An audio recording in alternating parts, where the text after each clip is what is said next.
берип кетейин. Анткени дал ушул ишкерлердин субъектлери милдеттүү түрдө мамлекеттик каттоодон өтүүсү мыйзам тарабынан шарт деп белгиленген. Биринчи бул жеке ишкер, барыңыздарга белгилүү болгондой. Бул жеке ишкер дегенде биз кандай түшүнсөк болот? Жеке ишкер негизи статусун алыш үчүн бул Кыргыз Республикасынын мыйзамдарында каралган тартипте расмий түрдө каттоодон өтүп, өзүнүн ишмердүүлүгүн юридикалык жакты түзбөстөн кандайдыр бир аракеттерди жүргүзгөн жеке адам болуп саналат.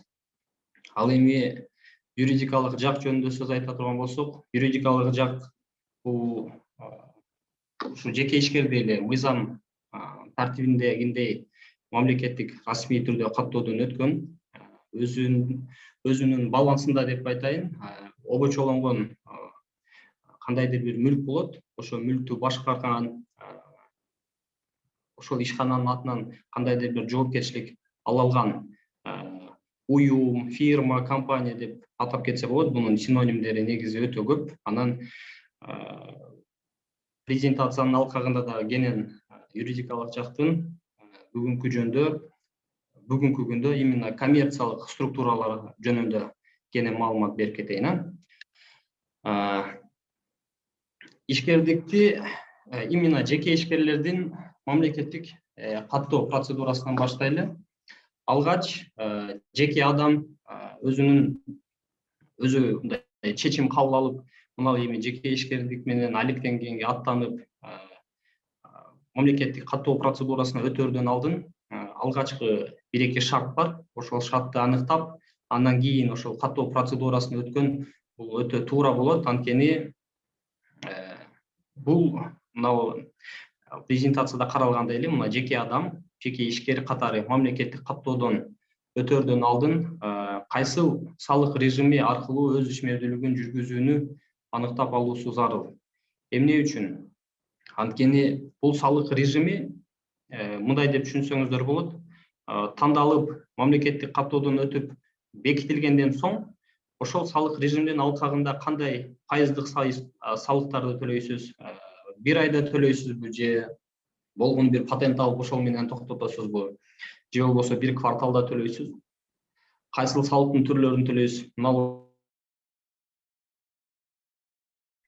ошол нерселерди камтып кеткен, мындай айтканда, маанилүү этаптардын бири. Андан кийин жеке адам салык режимин аныктап алган соң, процедурасы боюнча салык инспекциясына кайрылуусу керек, салык кызматына. Салык кызматына кайрылганда процедурасы боюнча өзү типтүү арыздар бар. Жеке ишкерге каттоо салык кызматтарын кызматкерлери өздөрү берет, же болбосо ошол жерде киоскалар бар, болбосо азыр мындай бардыгыбызга эле интернет доступный. Мына ошол салык инспекциясынын сайттарына кирип деле ошол бланкаларды алып, тийиштүү форманы толтуруп алып барып тапшырсаңыздар, ал жерден каттоодон өткөнгө мүмкүнчүлүк болот.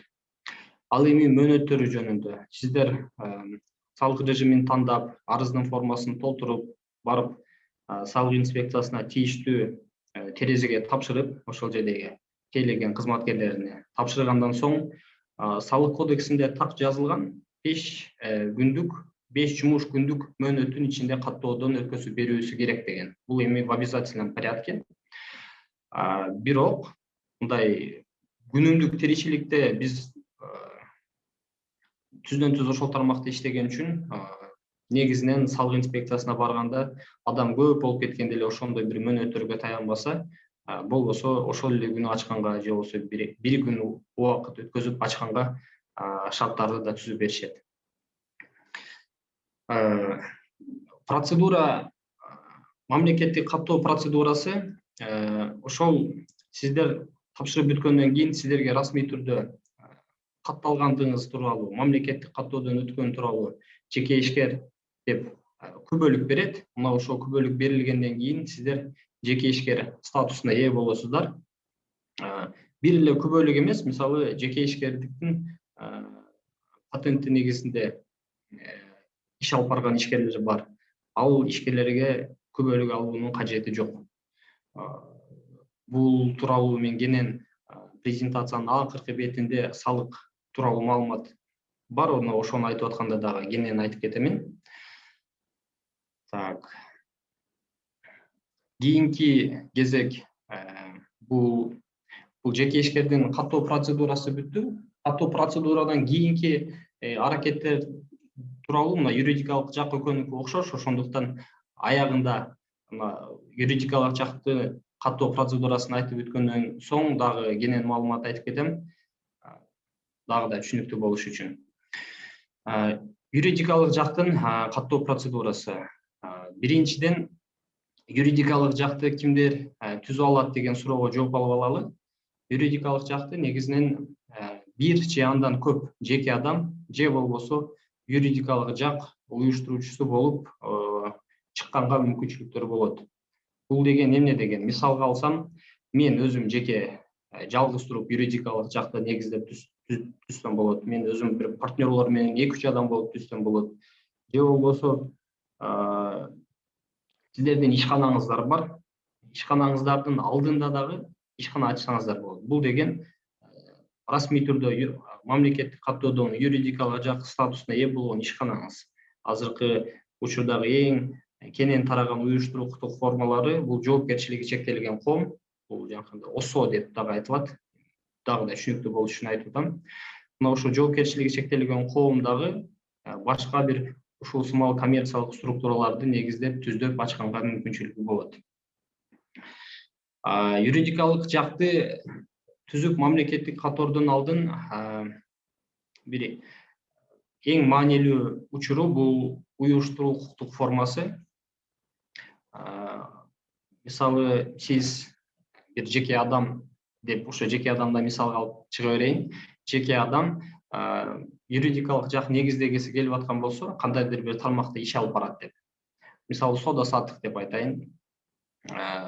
Бул барып уюштуруу укуктук формаларды бир катар изилдеп, аныктап, тактап, кайсыл формасы ушул бир ишмердүүлүккө же болбосо анын иш алып баруу, мындай айтканда, ыкмаларына туура келет. Ошонусун аныктап алуусу шарт. Анткени сиздерге бир мисал келтирип кетейин. Бизде Ош шаарында аябай көп билим берүү мекемелери, уюмдары ачылып атат. Мен маанилүүлүгүн сиздерге бекемдеп айтып кетейин деп атам. Эмне үчүн бул ачаардан мурун формасын тандап алуу керектиги жөнүндө. Ошол билим берүү бакчалары же болбосо жанакындай башталгыч мектептер көпчүлүк учурда башында салыктан бошотулат экенбиз, салык төлөбөйт экенбиз деп мекеме деген уюштуруу укуктук формада катталышкан. Бул коммерциялык эмес структура болуп саналат. Негизинен мекеме болуп деле ошол кызматтарды көрсөтсө болот билим берүү тармагындагы. Бирок деген жери бар. Коммерциялык эмес мыйзамы, коммерциялык эмес уюмдары жөнүндө мыйзамда так жазылган. Мисалы, көрсөтүлгөн кызматтан кандайдыр бир өлчөмдөгү сумма түшөт. Ал кызматты көрсөтүш үчүн өзүнүн наркы чыгарыш үчүн наркы болот. Мисалы, себестоимый расход деп айтайын. Вот ошол расходдордун ортосундагы айырмасы пайда болуп чыгат. Ошол пайданы ошол мекемени негиздеп ачкан жеке адам өзүнүн кызыкчылыгына колдонгонго мүмкүнчүлүгү жок. Анткени мыйзамда так чек жазылган да. Ал ошо коммерциялык эмес уюм кандай максатта түзүлгөн болсо, мына ошол тармакта гана жумшалышы керек. Же болбосо уставында кандайдыр бир дагы башка багыттар карала турган болсо, ошол багытына гана жумшалуусу керек деген. Мына ошондуктан ошол кандайдыр бир уюмду каттаардан мурун ошол уюштуруктук формасын тандап алуу бул шарт. Жана презентациянын башында айтып кеткендей эле, бүгүнкү күндө коммерциялык юридикалык жактар жөнүндө айтып кетебиз деп айттым. Бул жанагы жоопкерчилиги чектелген коом, кошумча жоопкерчилиги бар коом, ачык акционердик коому бар, жабык акционердик коому бар, коммерциялык кооперативдер бар. Мына ушул формалар басымдуу учурда, мындай көпчүлүк учурда мына ушул уюштурук укуктук формалары бүгүнкү күндө ишкерлер тарабынан колдонулуп келинет. Эми юридикалык жактын уюштуруктук формасын аныктап бүткөнүңүздөн соң кийинки этап дагы бар. Бул дагы аябай маанилүү этап. Бул юридикалык жактын фирмалык аталышын аныктоо. Эмне үчүн керек? Анткени бизде Кыргыз Республикасында бирдиктүү реестр бар. Бул ушул Жалал Абад облусу болобу, Чүй облусу болобу, Ысык Көл облусу болобу, же Ош шаары, Ош облусу, Бишкек шаары айырмасы жок. Кыргыз Республикасынын аймагында катталган юридикалык жактары баардыгы келип бир реестрге тизилет. Мына ошол үчүн сиз мисалы Асан деп бир жоопкерчилиги чектелген коом ачайын деп атсаңыз, мүмкүн бул Асан деген жоопкерчилиги чектелген коому Жалал Абадта катталышы мүмкүн. Сиз ошол документтерди баардыгын иреттеп даярдап юстиция башкармалыгына алып барып тапшырсаңыз, аталышы окшош чыгып кала турган болсо, бул сөзсүз түрдө каттоодон баш тартылып, кайра оңдоп тапшырыла.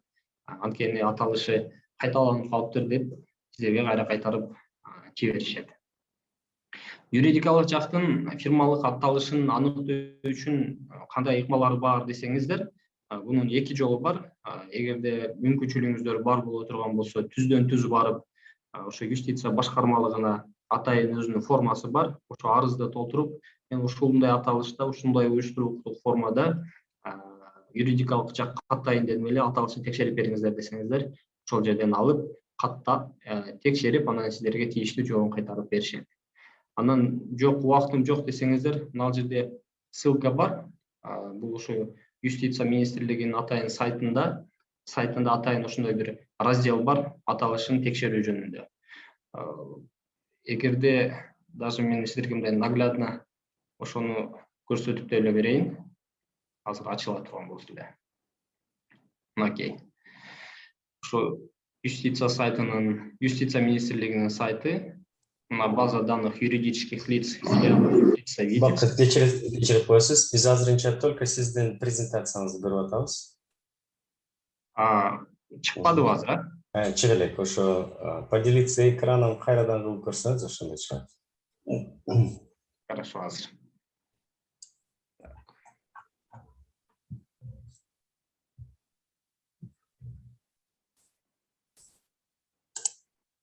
Так, көрүндүбү? Так, азыр 1 минут. Эми аракет кылып көрсөңүз.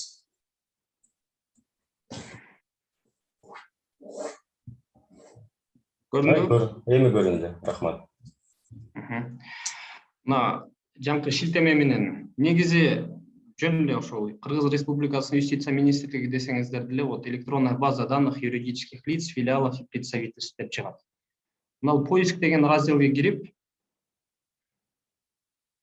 мына жерде аталышы деген жерге тийиштүү ат жазсаңыздар чыгат. Мисалы,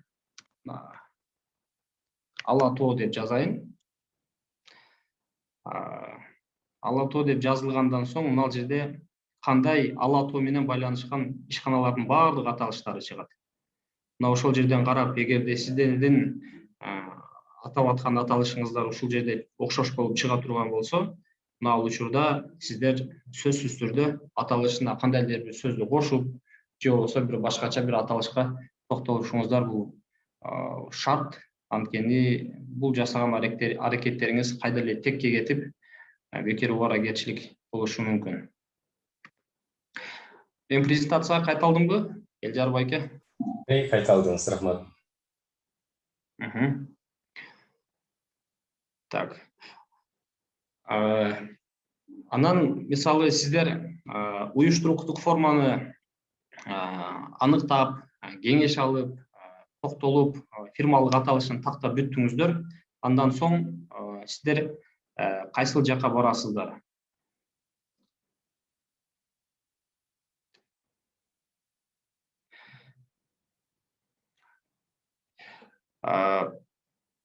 Бизде Кыргыз Республикасында мамлекеттик каттоо процедурасын юридикалык жактарды бир гана мамлекеттик орган жүргүзөт. Бул Кыргыз Республикасынын юстиция министрлиги жана анын аймактык башкармалыгы. Ал жакка документтерди иреттеп даярдап бараардан мурун сөзсүз түрдө ушул юридикалык жактын уюштуруу документтери болуп, негизги документтери болуп, уюштуруу документтери болуп саналат. Бул устав жана уюштуруучу келишими. Устав бул баардык юридикалык жактарда негизи колдонулат. Анткени устав ошол сиздер ачып аткан юридикалык жактын иштөө тартибин, өзүнүн уюштуруу укуктук формасына жараша өзүнүн укуктарын, милдеттерин камтытып кетет. Мына эми уюштуруучу келишими бул эгерде юридикалык жакты эки же андан көп болгон адамдар же болбосо юридикалык жактар деп айтайын дагы негизделген гана учурда колдонулат. Эмне үчүн? Анткени уюштуруучу келишими бул ошо ачып аткан адамдардын ортосундагы мамилени жөнгө сала турган документ болуп саналат. Мисалы, эң элементарныйдан ала турган болсок, эки партнер пайданы кандай келишет, кандай кылып бөлүштүрүшөт, же пайданы бөлүштүрүүдөн мурун кандай салымдарды салышат, кандай жол менен салышат, кайсыл убакытта салышат, ошого окшогон баардык тартиптерин камтыта турган документ болуп саналат. Биздин учурда ошо уюштуруучу келишимине же болбосо уставка көпчүлүк учурда жакшы маани берилбейт. Көпчүлүк учурда жанакы типтүү формалар менен колдонулат. Ошол себептен кээ бирки мындай айтканда партнерлордун ортосунда болгон чыр чатактарда ошол типтүү уюштуруучу келишимде каралган нормалар мүмкүн жетишсиз болуп калат. Ошондуктан ар бир учурду эске алып, кенен кылып жазып алса, кийинки кандайдыр бир чыр чыкканда ошо келишимдин негизинде жөнгө салып алганга мүмкүнчүлүк болуш үчүн. Анткени баардык талаш тартыш ошо келишимдин шарты кандай болсо, ошо шартындагыдай гана болуп жөнгө салынып чечилет. Вот. Эми уставды же болбосо уюштуруучу келишимин иштеп чыктыңыздар, уюштуруктук формасын аныктадыңыздар, аталышын белгиледиңиздер. Андан кийин юстицияга бир папкага ирети менен өзүнүн документтерин алып барасыз. Азыркы учурда кайсыл документтер тапшырылат катуу учурунда десеңиздер, биринчиси бул ошо скорашиватель, ошонун ичине баардык документтериңиз тиркелет. Юстиция органы тарабынан берилген атайын типтүү арыз, бул барсаңыздар ошол жердеги бирдиктүү терезедеги адистер сиздерге берет. Бүгүнкү күндө баардык эле башкармалыктарда ошол арыздын формасын толтуруу жөнүндө атайын үлгүлөр дагы тизилген. Андан кийин юридикалык жакты түзүү жөнүндө чечим. Юридикалык жакты түзүү жөнүндө чечим ошол эле юстиция башкармалыгында жанакы документтердин үлгүлөрү деп бул бир же эки беттен эле турган негизги документ болуп саналат. Түзүп алуу өтө оңой. Бунун электрондук варианттары ошо юстициянын сайтында дагы бар. Андан кийин ошо уюштуруучунун же уюштуруучулардын паспорт көчүрмөлөрү жана ошо түзүлүп жаткан юридикалык жактын мүдүрү, ким аткаруучу орган болуп чыгат. Мүмкүн уюштуруучу дагы мүдүрү дагы бир адам боло турган болсо, ошо бир эле паспорту тиркелет. Анан эки же андан көп уюштуруучу болуп кала турган болсо, же болбосо уюштуруучусу башка же жетекчиси башка адам боло турган болсо, анда экөөнүн тең паспорттору сөзсүз түрдө тиркелиши керек. Мына ошол документтерди иреттеп бирдиктүү терезеге тапшырасыздар. Тапшыргандан соң мамлекеттик юридикалык жактарды мамлекеттик каттоо жөнүндө мыйзамы ошонун адашпасам 7-чи беренесинде каттоо мөөнөттөрү бар. Юридикалык жакты каттоо 3 жумуш күнүндө жүргүзүлөт.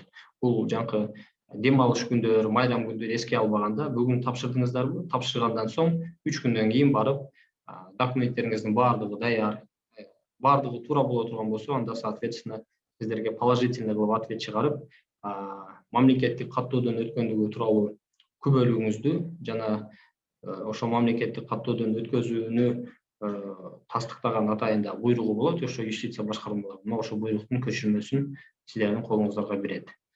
Бүгүнкү күндө төлөмдөрү жөнүндө айтып кетсек, мамлекеттик каттоо үчүн каттоо мамлекеттик төлөм деп 3кө бөлүнөт. Бул жанакы ошол бланкасы, адашпасам 500 сом 50 тыйын турат.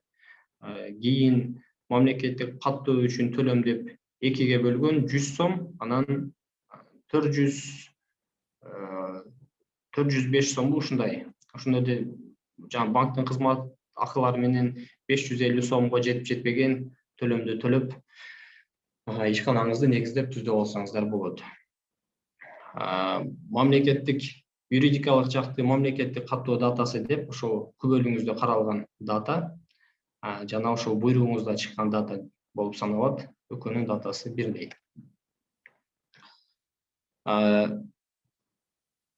Бул юридикалык жакты каттоо жеке ишкердикти каттоодон бир этап, ушул мен буга чейинки айтып кеткен этап ашыкча да.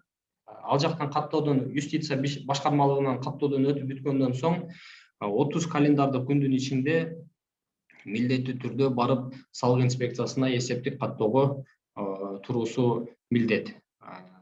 Ошол салык инспекциясына жана жеке ишкердегидей эле салык инспекциясына каттоодо турардан алдын салык режими деп айтып кеттим.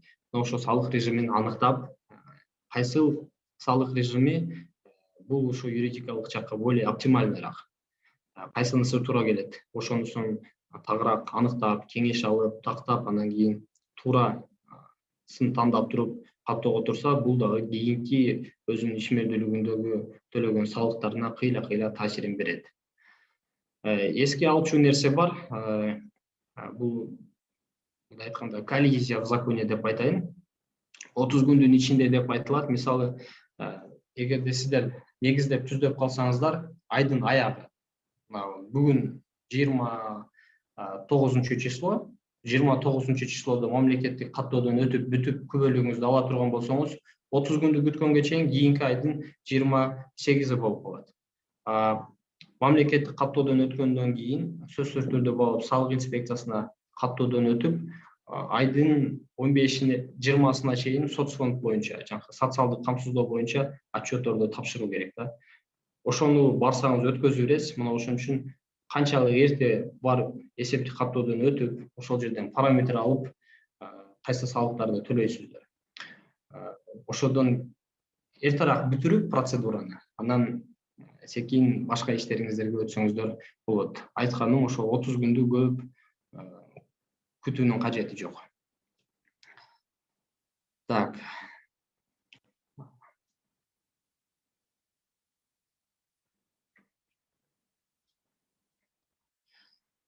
Мынау мамлекеттик каттоодон өткөндөн соң көпчүлүк ишкерлер ушундай деп ойлойт. Мисалы, мен бүгүн катталдым, бирок эч кандай ишмердүүлүк кылбай атам, бирок ошол себептен мамлекетке эч кандай отчет тапшырбашым керек.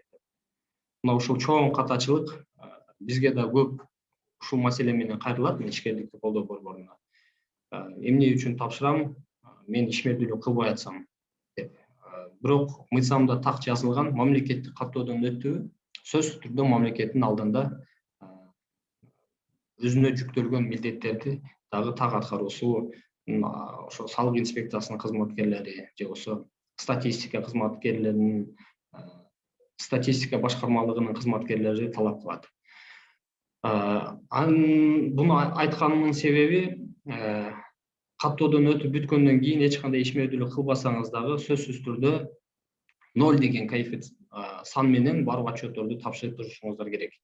Салык режимине жараша салык параметрин берет. Салык параметри деген бул мындай документ деп түшүнсөңүздөр болот. Кайсыл отчетторду тапшырасыз. Ошол ишкердиктин субъектисине жүктөлгөн, мындай айтканда, кайсыл формадагы отчетторду тапшырат, ошол жөнүндө баардык маалымат камтылган документ болуп саналат. Ошондуктан катталып бүткөндөн кийин деле ишиңиз жүрбөсө дагы убактылуу, мен кийинирээк башташым керек эле, мен жөн эле азыр ачып койдум десеңиздер дагы сөзсүз түрдө барып салык инспекциясына, салык боюнча, ошол эле салык инспекциясына социалдык камсыздоо боюнча отчетторду расмий тапшырып турушуңуз керек. Анын үстүнөн отчет тапшыруу процедурасы жөнүндө дагы аз айтып кетем. Өтө жеңил болуп калды, анткени бардыгын үйдө отуруп эле компьютерден тапшырсаңыз болот. Мына эми салык режимине келдик. Ушу салык режимине келерден алдын мамлекеттик каттоо процедурасын өтүп бүткөндөн кийин ишкерликтин субъектлери эмне кылыш керек деген суроого жооп берип коеюн. Жеке ишкер болобу, юридикалык жак болобу, сөзсүз түрдө басымдуу сануу банктан эсеп ачат. Вот жеке ишкер жанакы мен жогоруда айтып кеткендей, юридикалык жактардагы мамлекеттик каттоо процедурасынан өтүп, салык инспекциясынан эсептик каттоодон өтүп, салык параметрлерин алышты, эми барып банктан эсеп ачат. Банктан эсеп ачыш үчүн эмне кылыш керек? Бул аракеттер көпчүлүк учурда типтүү болуп саналат. Бардык эле банктарда, мындай айтканда, стандарттуу процедура. Бул сөзсүз түрдө ошо салык инспекциясынан 2 тактама кат алыш керек. Бул салык мамлекет алдында салыктан эч кандай карызы жок, жана социалдык камсыздоо боюнча эч кандай карызы жок. Ошол жерде катталды деген тактама, 2 тактаманы алат. Ошол тактамага эсеп ачасыз. Ошондуктан салык инспекциясына барып тактамалардан мурун кайсыл банктын шарттары сиздерге ыңгайлуу, кайсыл банктардын шарттары сиздерге мындай туура келет, ошонусун аныктап, тактап, анан кийин барып тактаманы алып банкка барсаңыздар, ошол эле стандартный перечень документов берет. Ошо жеке ишкерликти каттоо жөнүндө күбөлүңүз, же болбосо юридикалык жактоо жөнүндө каттоо күбөлүңүз, юридикалык жактын уставы, 2 же андан көп боло турган болсо уюштуруучу келишими, жетекчинин паспорт көчүрмөсү, жетекчини кызматка дайындоо жөнүндө чечим. Бул жанакы юридикалык жакты түзүү жөнүндө чечими деп жогоруда айтып кеттим, эсиңиздерде болсо. Мына ошо чечимде жетекчини дайындоо жөнүндө дагы маселе каралат. Ошо чечимди эле тиркеп койсоңуздар болот.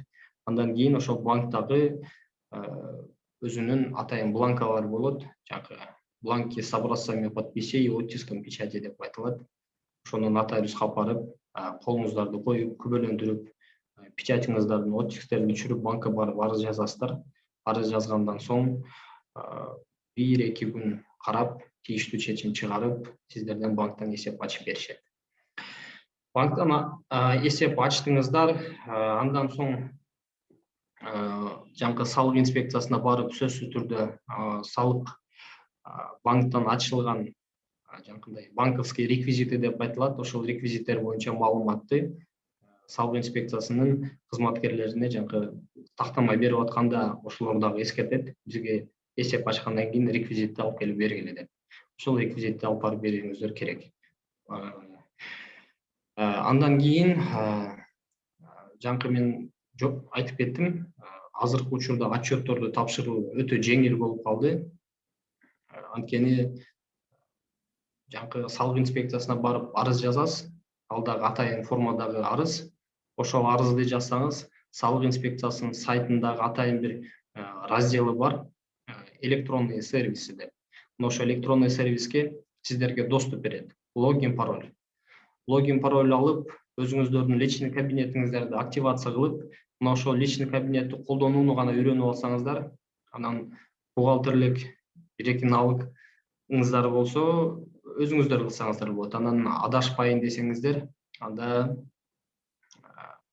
жакшы бир бухгалтер табып, ошол бухгалтер аркылуу секин отчетторду тапшырсаңыздар болот. Айтканым, ошол личный кабинет аркылуу бардык аракеттерди жасасаңыздар болот. Ошол элементарный патенттин алуудан баштап, жанакы электронный патентке өтүп калган, азыр ошол шаарында бардыгы эле. Андан соң жанакы отчет, декларация, анча-мынча справкаларга, заявканы да калтырганга мүмкүнчүлүк болот. Бул тууралуу кийинирээк эгерде сурооңуздар болсо, кенен айтсаңыздар, берсеңиздер, кенен көп нерселерге жооп бергенге аракет кылайын. Эми маселе салыкка келдик. Кыргыз Республикасында 2 салык режими бар. Бул жалпы салык режими жана атайын салык режими деп каралат. Жалпы салык режими жөнүндө эң акырында айтайын, анткени жалпы салык режимине, мына атайын салык режимине туура келбеген атайын салык режиминин критерийлерине туура келбеген жеке ишкерлер же болбосо юридикалык жактар бардыгы сөзсүз түрдө ушу жалпы салык режимин колдонууга милдеттүү. Мына атайын салык режиминде биринчи болуп каралган бул милдеттүү патенттин негизиндеги салык деп турат.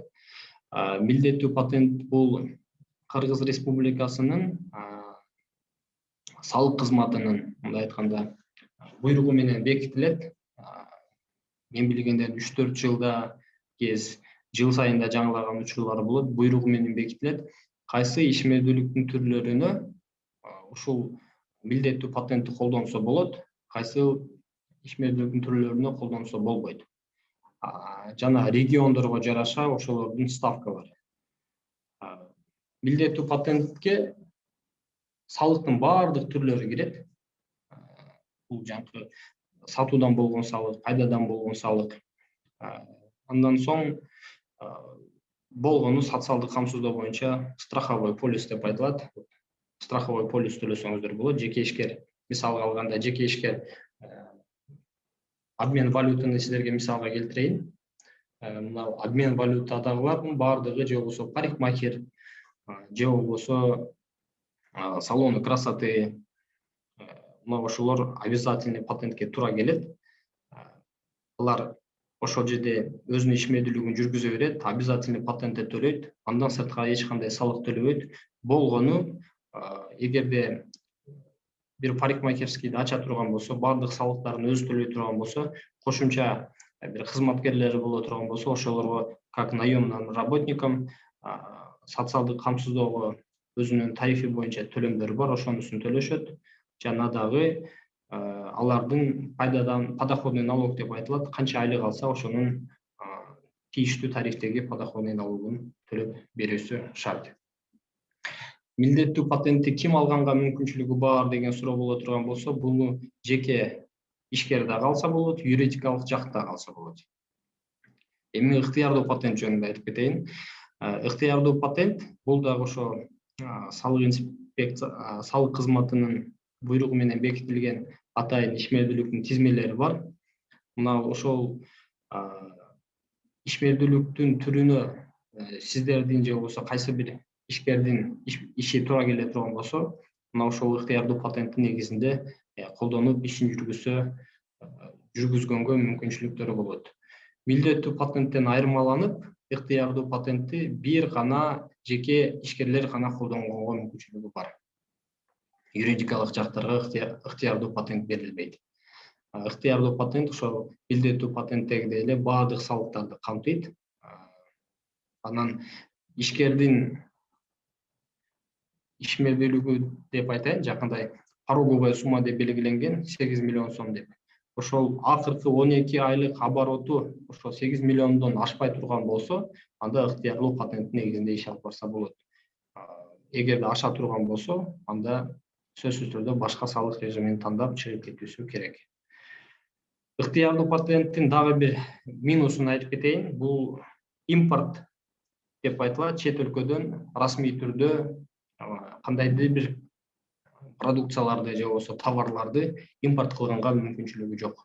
Анткени ыктыярдуу патентти көпчүлүк учурда жанагындай розничная торговля деп каралат. Ошондуктан кийинки 3-чү салык, атайын салык режиминин бири бул бирдиктүү салыктын негизиндеги бирдиктүү салык деп айтайын. Көпчүлүк мындай айтылганда негизи ошо бирдиктүү салык деп эле айтылат. Бирдиктүү салыктын өзгөчөлүгү бул патенттерден өзгөчөлөнүп, баардыгы эле негизи ишкерлер, юридикалык жак болобу, жеке ишкер болобу, ишмердүүлүгүнүн мындай айтканда, жана жогоруда айткандай обороту 12 айдан акыркы 12 айдын ичинде 8 миллион сомду ашпай турган болсо, ошол салык режимин тандап иштесе болот. Бунун өзгөчөлүгү жанагындай жалпы түшкөн акчадан кандайдыр бир пайызын гана төлөсөңүздөр болот. Мисалга айтып кетейин, клининговый компания деп айтайын, жанагындай офистерди уборка кылат. Ушул салык режими менен иш алып барат. Бир жылда эмес, бир айда 100 000 сомдук выручкасы бар. 100 000 сомдун 50 000 сому накталай түрдө төлөнөт, 50 000 сому банк аркылуу эсебине, банктагы эсебине корпоративный клиенттерден кызмат акысы үчүн которулуп түшөт. Мына ошол учурда накталай төлөгөндүгү үчүн, накталай төлөм кылгандыгы үчүн 6% алынат. Бул ошондо 3000 сом болот. Жанакындай банк аркылуу которулган үчүн ал 6% эмес 3%га түшөт. 50% автоматически мындай айтканда скидка деп коеюн. Ошондуктан ал жактан 1,5 миң, ошондо бир айда где-то бир 4500 сомдой салыгы чыгат экен. Эми мен силерге азыр образно кылып айтып атам.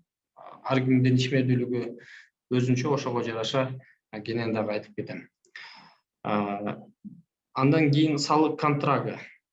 Салык контрагы бул кандайдыр бир ишмердүүлүктөр, кандайдыр бир ишмердүүлүктүн түрлөрүнө гана ылайыкташтырылган, баардыгына гана уруксат бербейт. Бул жанакындай общепит деп айтайын. Общепит курулуш тармактарына гана уруксат берилет, башка учурларда уруксат жок. Мына ошондуктан бул салык контрагын колдонго мүмкүнчүлүгү бар ишкерлер өтө аз.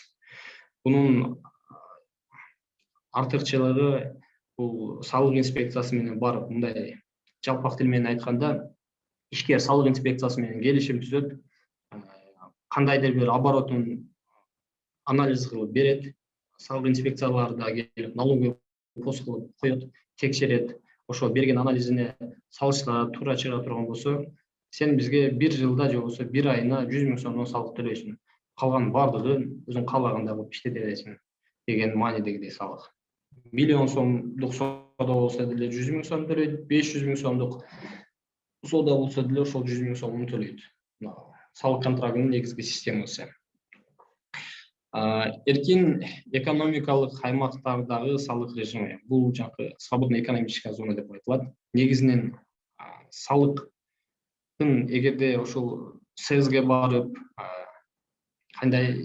кайсы бириңиздер резидент болуп катталсаңыздар, өзүнүн дирекциясы бар, ошо дирекциясына катталсаңыздар, салыктын баардык түрүнөн бошотуласыздар.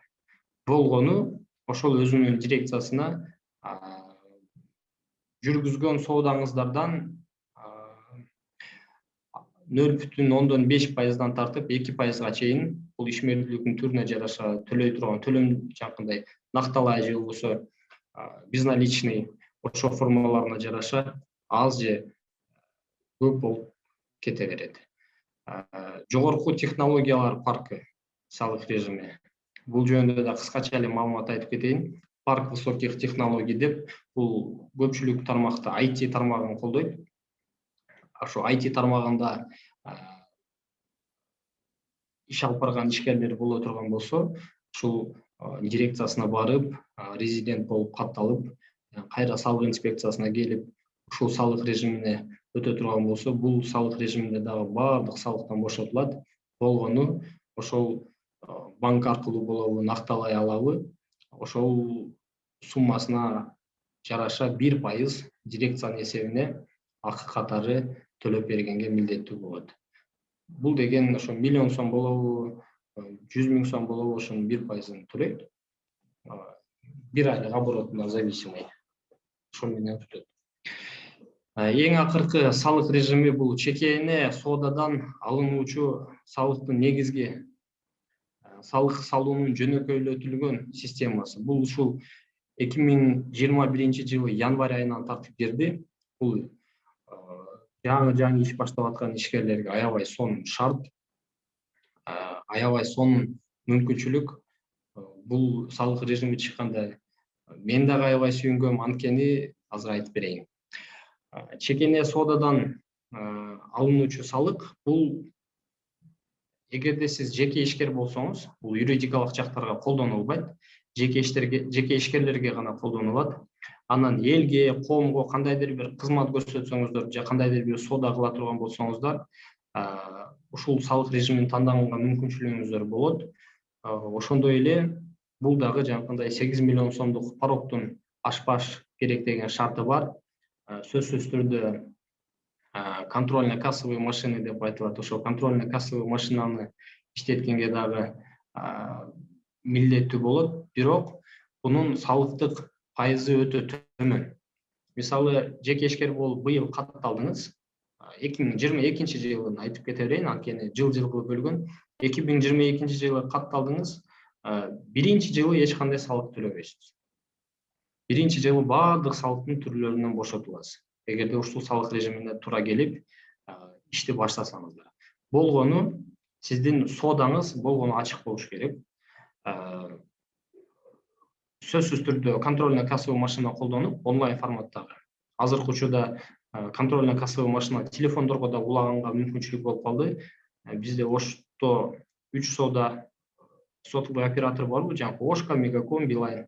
Вот ошол 3 сотовый операторда тең. Ошол электронный онлайн контрольно кассовый машина десеңиздер, барып сиздерге телефонуңуздарга ачып берет. 100 сомбу, 200 сомбу турса керек. Абонентский обслуживание либо 1 айга, либо 1 жылга. Вот. Биринчи жылы эч кандай төлөмү жок. Экинчи жылы эгерде накталай акча жүргүзө турган болсоңуздар, анда 1%, эгерде безналичный кыла турган болсоңуз, онда 0,5%. Үчүнчү жылы, биринчи жылы 0, экинчи жылы мен азыркы айткан пайыз, үчүнчү жылкысы 1%дан кошулуп кете берет. 2% безналичный платеж боло турган болсо, кайра 50% скидка 1% болот. Төртүнчү жылы 3% болот жалпы суммадан. Безналичный платеж боло турган болсо 1,5%. Вот 5-нчи жылдан тартып ошол 4-нчү жылдын тарифи сакталып кете берет. Болгону пароктон ашпашыңыздар керек. Өзүнүн эрежеси бар, ошол эреженин алкагында баардык тартиптерди жүргүзүшүңүздөр милдеттүү. Бул деген ККМ негизги катачылык ошодо болот. 1 жылдын ичинде 2 же 3 ошондой бир укук эреже бузуулар боло турган болсо, анда ал салык режиминен сиздерди чыгарат дагы. Экинчи ал салык режимин колдонгонго мүмкүнчүлүктөн чектелип каласыздар. Эгерде ал салык режимин тандасаңыздар, туура, ачык, мыйзамдуу иштешиңиздер милдеттүү болуп саналат. Бул атайын салык режимдери. Эми жалпы салык режимдери. Бул жалпы салык режими, бул мен азыр жогоруда айтып кеткен салык режимдерден айырмаланып, жакында мен айттым го, салык параметри деп. Ишмердүүлүгүнүн түрүнө жараша кайсы салык боло турган болсо, ошол салыктардын баардыгын төлөп кете берет. Сөзсүз түрдө төлөй турган салыктардын бири бул жаңкы сатуудан болгон салык, налог с продаж деп айтылат. Пайдадан болгон салык, налог на прибыль. Тапшыра турган сөзсүз документи декларация, налог на мусор деп чыгарып берет. Вот ушул 4 салык сөзсүз түрдө тапшырылат. Андан кийинки салыктары, мисалы, пароктон өтө турган болсо, налог на добавленную стоимость. Вот НДС кошулат. Социалдык камсыздоо төлөмдөрү бул по умолчанию каласа кызматкерлерине ишмердүүлүгүнүн түрүнө жараша социалдык камсыздоо дагы өзүнүн ар кандай тарифтери менен бекитилген, ошол тарифтерине ылайык төлөп берүүсү милдеттүү. Көңүл бурганыңыздар үчүн чоң рахмат. Эми Элжара Байкеров айтып кеткендей, талкууга жакшы болот. Бакыт мырза, сизге да чоң рахмат. Уруксат берсеңиз, ондо биз азыр суроо жооп сессиясына өтсөк, кээинки суроолор бизде чатта келип атат. Кээинки кол көтөрүп сиздер, урматтуу катышуучулар, кол көтөрүп сиздер сурооңузду берсеңиз болот. Кол көтөргөндөн кийин мен сизди чакырам. Чакырып, анан микрофонду ачсаңыз болот. Чоң рахмат. Ондо Кумушай Салимжанова, сизге сөз. Саламатсыңарбы? Аябай жакшы вебинар уюштурулган. Рахмат силерге биринчиден. Мен төмөндөгүдөй суроом бар. Мен буга чейин Бишкек бизнес айым долбооруна катышканмын. Ал жерден да жакшы семинарлар болгон. Анан ошол жерден каттоо боюнча, ОСО ачыш боюнча.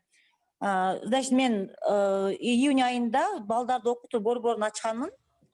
1 ай иштеп, жеке ишкер ката личный патент ачып, по обучению детей деп ачып иштеткенмин. Анан бирок июль айында биз карантинде болуп калдык. Анан августтан кайра ачылган атабыз. Мен жакшы угуп жатамбы? ооба болуп атасыз. Ооба, бирок августтан мен уже расширяться этип атам да, и мне мен жумушка дагы мугалимдерди алган атамын. Анан ошол мурунку ПИК Бишкектин сессиясында ошол бир юрист айтканда, если осу ачсаң, мугалимдерди ишке алсаң болот деп. Но при этом салык көбөйөт да, допустим, мен айтсам 2,5 миң салык төлөйт экен өзүм атыман. И за каждого работника мен ошентип салык төлөшүм керек болот экен, или в зависимости от зарплаты салык төлөшүм керек болот экен да. И мне посоветовали, да, если жумушка башка мугалимдерди алсам, анан договор об оказании услуг деген договор бар. Ошол договорду түзүп алсаңыз, ар бир мугалим, значит, 1000 сомго жакын гана патент ачып, өзүнүн атынан патент төлөйт. И это будет независимо от заработной платы деп түшүндүрдү да. Менде мисалы үчүн азыр мугалимдерди ишке алсам, алар патент аркылуу ачып, мага келсе, и договор об оказании услуг түзүп коюп, ошондо мен өзүм үчүн гана 2,5 миң төлөйт экем, за то, что осо ачып директор болуп обучаю. Калган ар бир кирген мугалим ошентип эле патент менен, потому что мен бир мугалим менен постоянно кала албайм да. Если курс ачылса, например, курс русского языка, она может у меня поработать там 3 месяца или 2 месяца, может. Ошондой деп минтип койсоңуз болобу.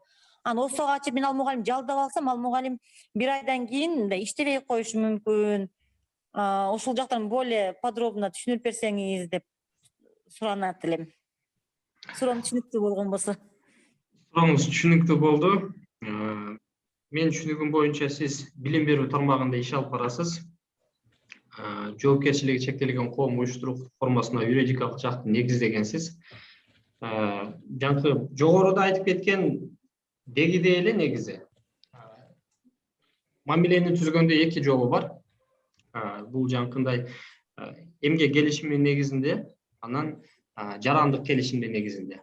Экөөнүн айырмачылыгы жана сиз айтып кеткендегидей болуп саналат. Мисалы, сиз азыр юридикалык жакты негиздегенсиз, анан сиздин колуңузда 5 мугалим иштейт, алардын баардыгы менен эмгек келишими негизинде иш алып барасыз. Ошол учурда сөзсүз түрдө мыйзамда каралган тартиптегидей социалдык камсыздоо жана подоходный налог деп айтылат. Ол деле ошо которулганда пайдадан болгон салык кызматкерлердин тарифтерине жараша, айлык акысына жараша төлөшүңүз милдеттүү болуп саналат. Эми сиз айтып атасыз, аларга патент алып койсо эмне болот деп. Мен жана жогоруда айтып кеткендей, жылда эмес, 2-3 жылда бир ошо патенттин тизмесин салык кызматы тарабынан буйругунун негизинде өзгөртүп же толукталып турат. Анан ар бир патентте мындай айтканда код экономической деятельности деп ыйгарылат. Мамлекеттин атайын классификатору бар. Ошол код ишмердүүлүктүн түрүнө бекитилген же болбосо ыйгарылган ошол код кайсыл тармакта иш алып барганга мүмкүнчүлүгү болот же болбойт. Бүгүнкү күндө негизи мугалимди патенттин негизинде жумушка привлекать эткенге мүмкүнчүлүк жок. Анткени ал жерде мен билгенден репетиторство деп берилет. Репетиторство дегенге так аныктама берилген ошо классификатордо. Эмне кылса болот десеңиз, мыйзам чегинде эми мен өзүмдө дагы моралдык жактан да жоопкерчилик болот, ошон үчүн мен сизге туура багыт берейин. Юридикалык жактылык негиздегениңизден соң сөзсүз түрдө ар бир кызматкериңизге социалдык камсыздоо жактан төлөмдөрүн, пайдадан болгон жанагындай подоходный налог деп айттым. Ошо бухгалтериңизге барсаңыз, өзүнүн расчетун чыгарып берет, аны төлөшүңүз милдет. Бирок деген жери бар. Бул сиздин чөнтөгүңүздөн төлөнбөйт. Анткени социалдык камсыздоо кылып атканда ошол жумушчу өзүнүн социалдык абалын камсыздап атат.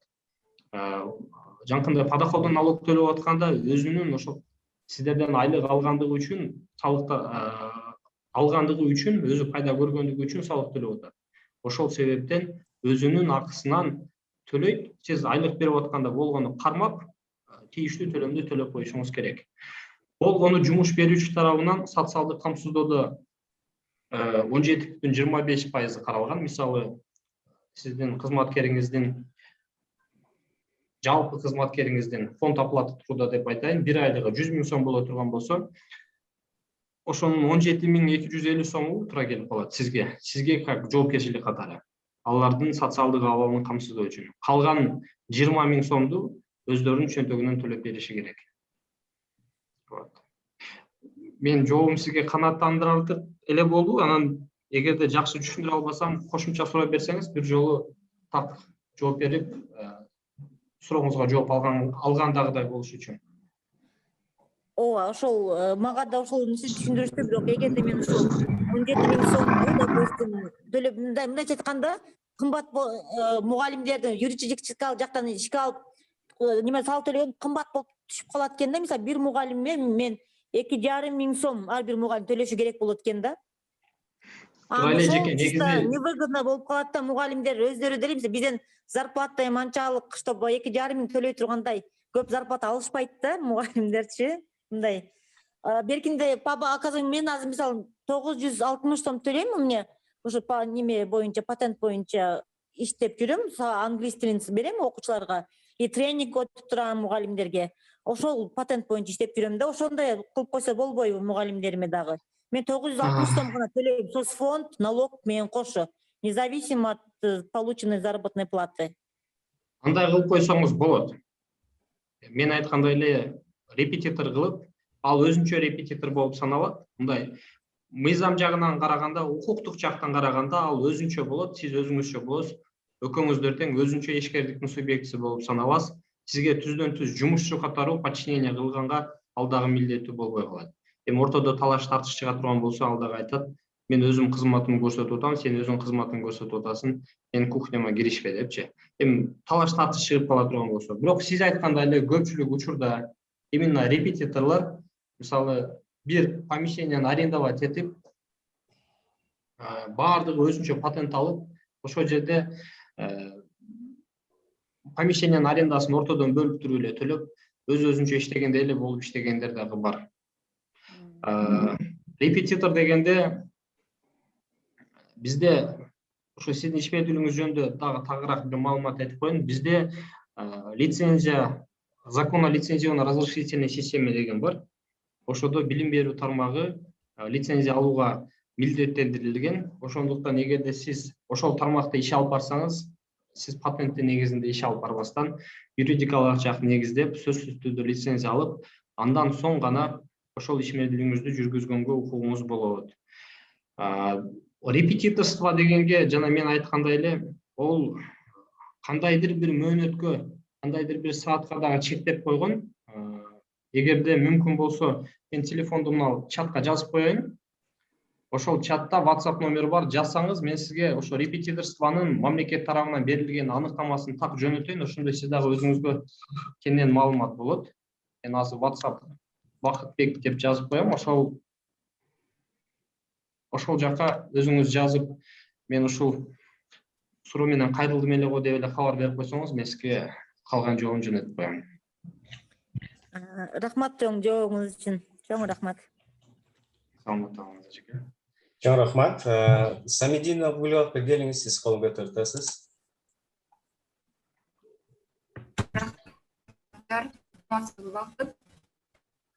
Саламатсызбы? Мындайча биз үйдө өндүрүп сатыкка чыгарабыз. Күндөрдө муну закондуу түрдө оформить эткенге сураштырып издеп атабыз, кайсыл форма өзгөртүлөт. Бизге салык органдарынан айтышты, өндүрүүгө неме бар, 2% выручки ай сайын, и в конце года 10%. Кечекке кечирим сурайм, бирок үнүңүз аябай үзүлүп чыгып, сурооңуздун мааниsin бир аз түшүнбөй калдым да. Мен жардам берейин, Бакытбек. Гүлбатка, сиз суроону ушуну чатка дагы жазгансыз, мен онда окуп коеюн. Саламатсызбы, Бакытбек? Биз налоговыйга кайрылдык. Бизге өндүрүш тармагына айына калган пайда 2% салык төлөсөңөр болот деди, жана жыл аягында 10% төлөйсүңөр дешти. Ушул тууралуу кеңири маалымат берип кетесизби? Жана ошол эле салык кылат элебиз. Гүлбакы, сизде начар байланыш начар болуп атат, улбай калып атасыз. Чатка жаласызбы? Мен өзүм түшүнгөн деңгээлде суроого жооп бере берейин. Анан кошумча суроо болсо анан чатка жазсаңыз жакшы болот. Негизинен өндүрүшкө эч кандай салык жок. Анткени өндүрүш бул ишкер тарабынан чыгым да. Өндүрүлгөн продукцияны сатуудан андан уже салык чыгат. Мен жакшы түшүнбөй калдым. Сиз кандай продукцияны өндүрөсүз, кайсыл складка чыгарасыз? Гүлбакы, бизде шугаринговая паста деген атайын өзү үйдөн чыгарат. Косметический продукт. Ошону чыгарып, жергиликтүү Бишкектеги салон красотыларга керектилер, жекече дагы кардагыларга жеткизип берет. Мен жана жогоруда айттым го, налог с продаж с розничной торговли деп. Кыргызчасын айттым, мына ошол салык режими, мындай айтканда, хит продаж деп кое берейин ишкерлердин алдында. Көпчүлүгү басымдуу сан ошол формага өткөнгө аракеттенет, анткени бул өтө ыңгайлуу.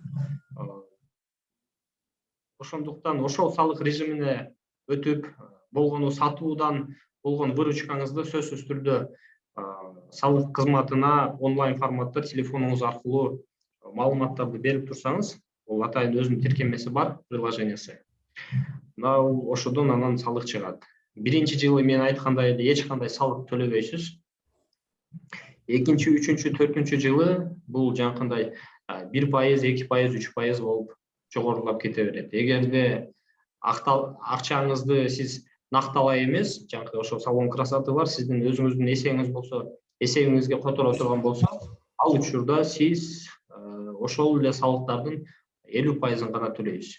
Бул деген биринчи жылы 0, экинчи жылы 0,5, үчүнчү жылы 1, төртүнчү жылы 1,5%. Бул жалпы сиздин болгон содаңыздан.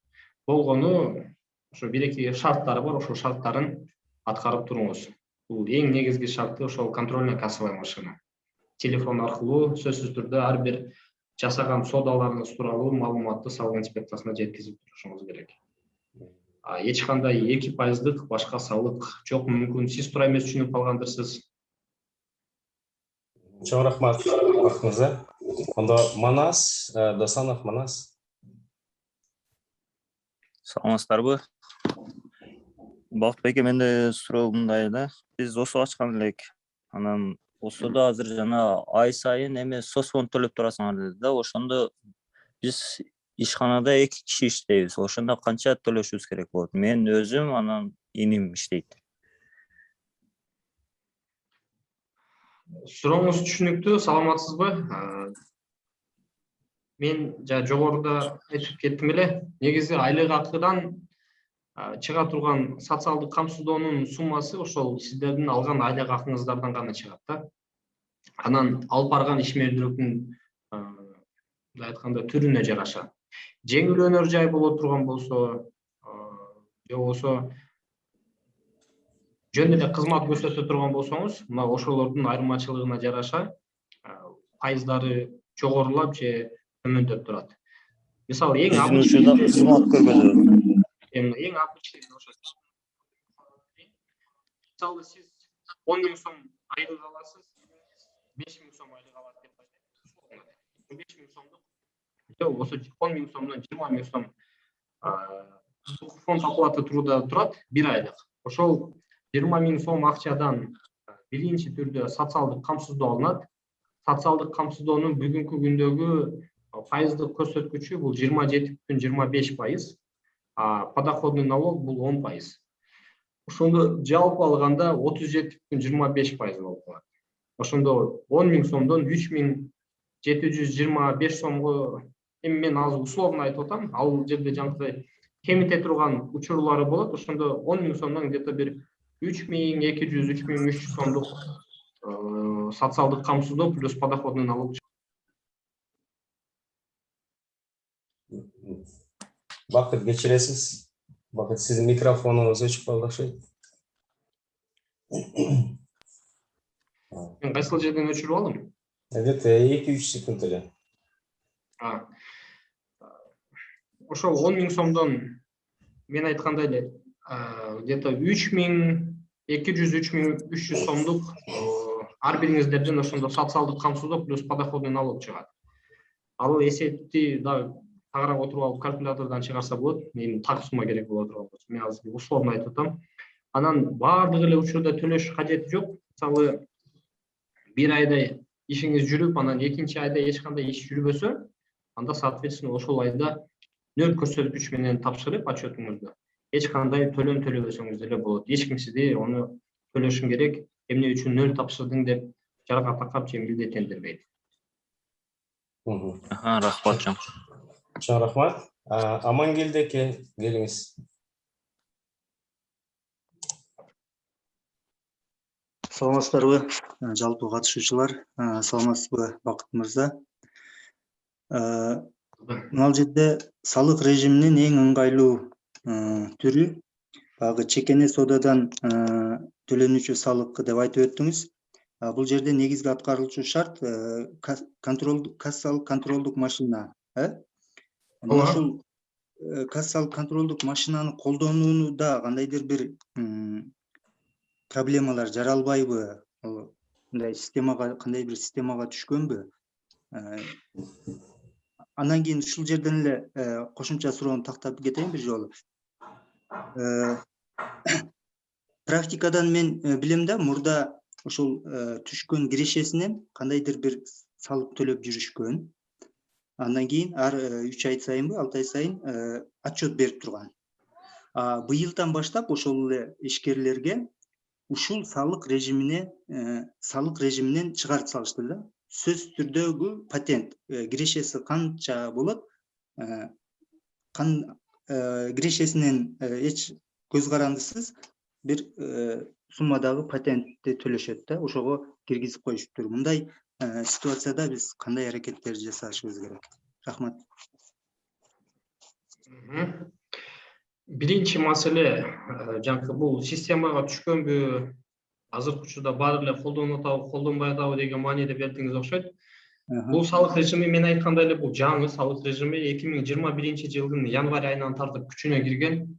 Бирок буну механизмди иштеп чыкканга чейин жаз келип, жаз аяктап колдонуп баштады.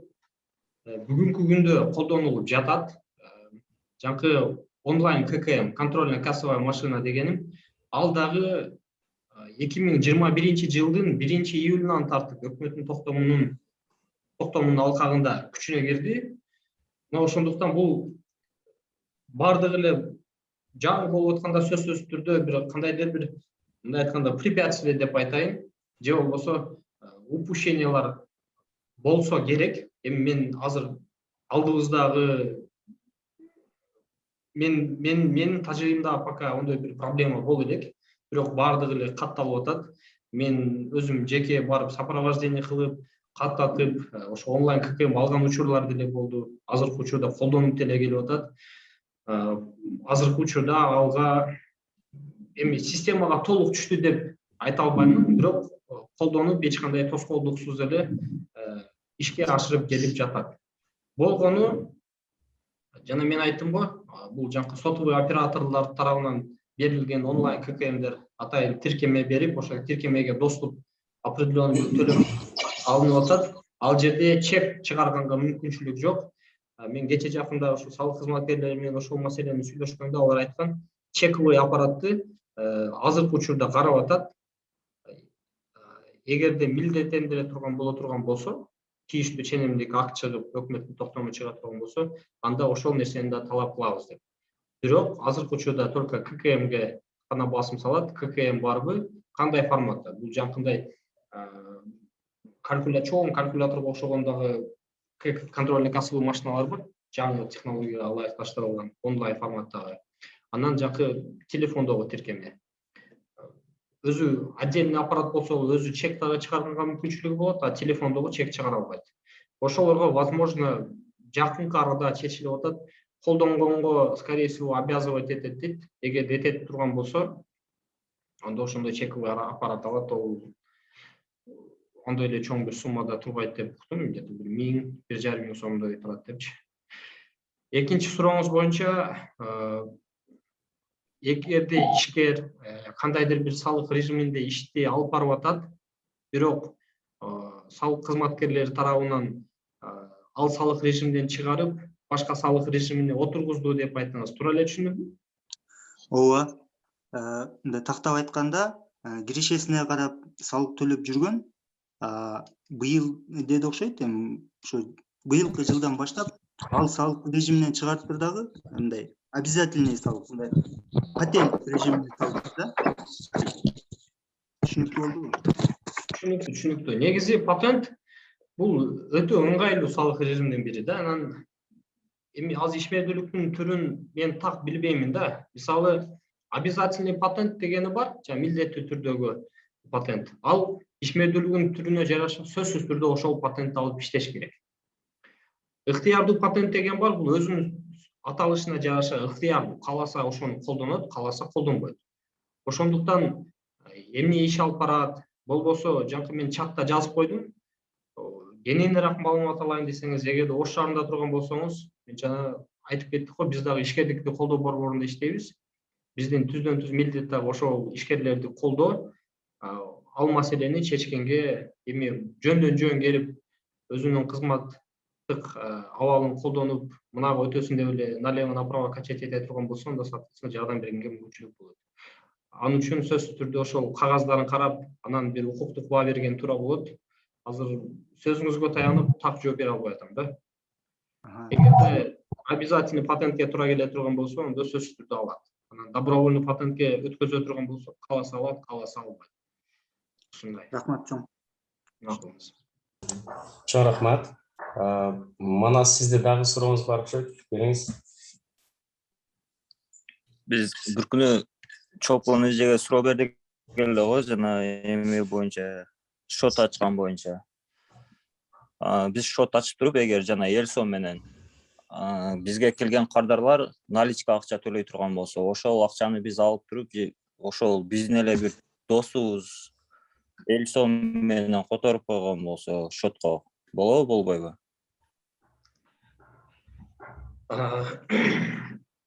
Негизинен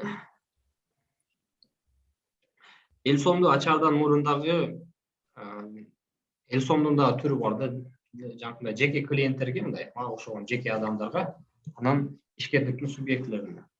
Анын үчүн сөзсүз түрдө бар кесибинен мен адашпасам эсеп ачып, ошо эсепке анан кийин ошол эл сом тиркемени привязка кылса керек.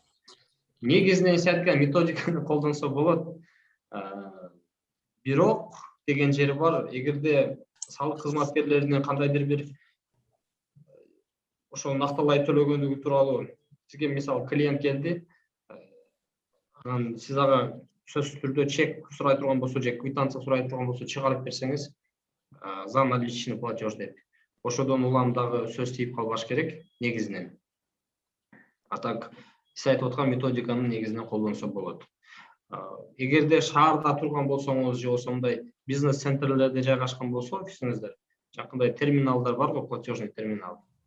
Ар бир платежный терминалда, мисалы, Мегакомдон единицаны пополнение кылгандай эле, өзүңүздүн ишканаңыз ошо терминалдын администрациясы менен сүйлөшүп, менин кызматымды ошол жака көрсөтүп кой десеңиз, барып ошол төлөмдү терминал аркылуу төлөсө дагы бул как безналичный платеж болуп саналат. Жанакындай досуңузду убара кылып төлөтүргөндөн көрбө дегеним. Анан постоянно эле салык инспекциясы текшерүү жүргүзгөндө сиздерден выписка сурайт да банктан. Анан кийин ал жерде ким которду, анан кимге которулду деген эки раздел бар.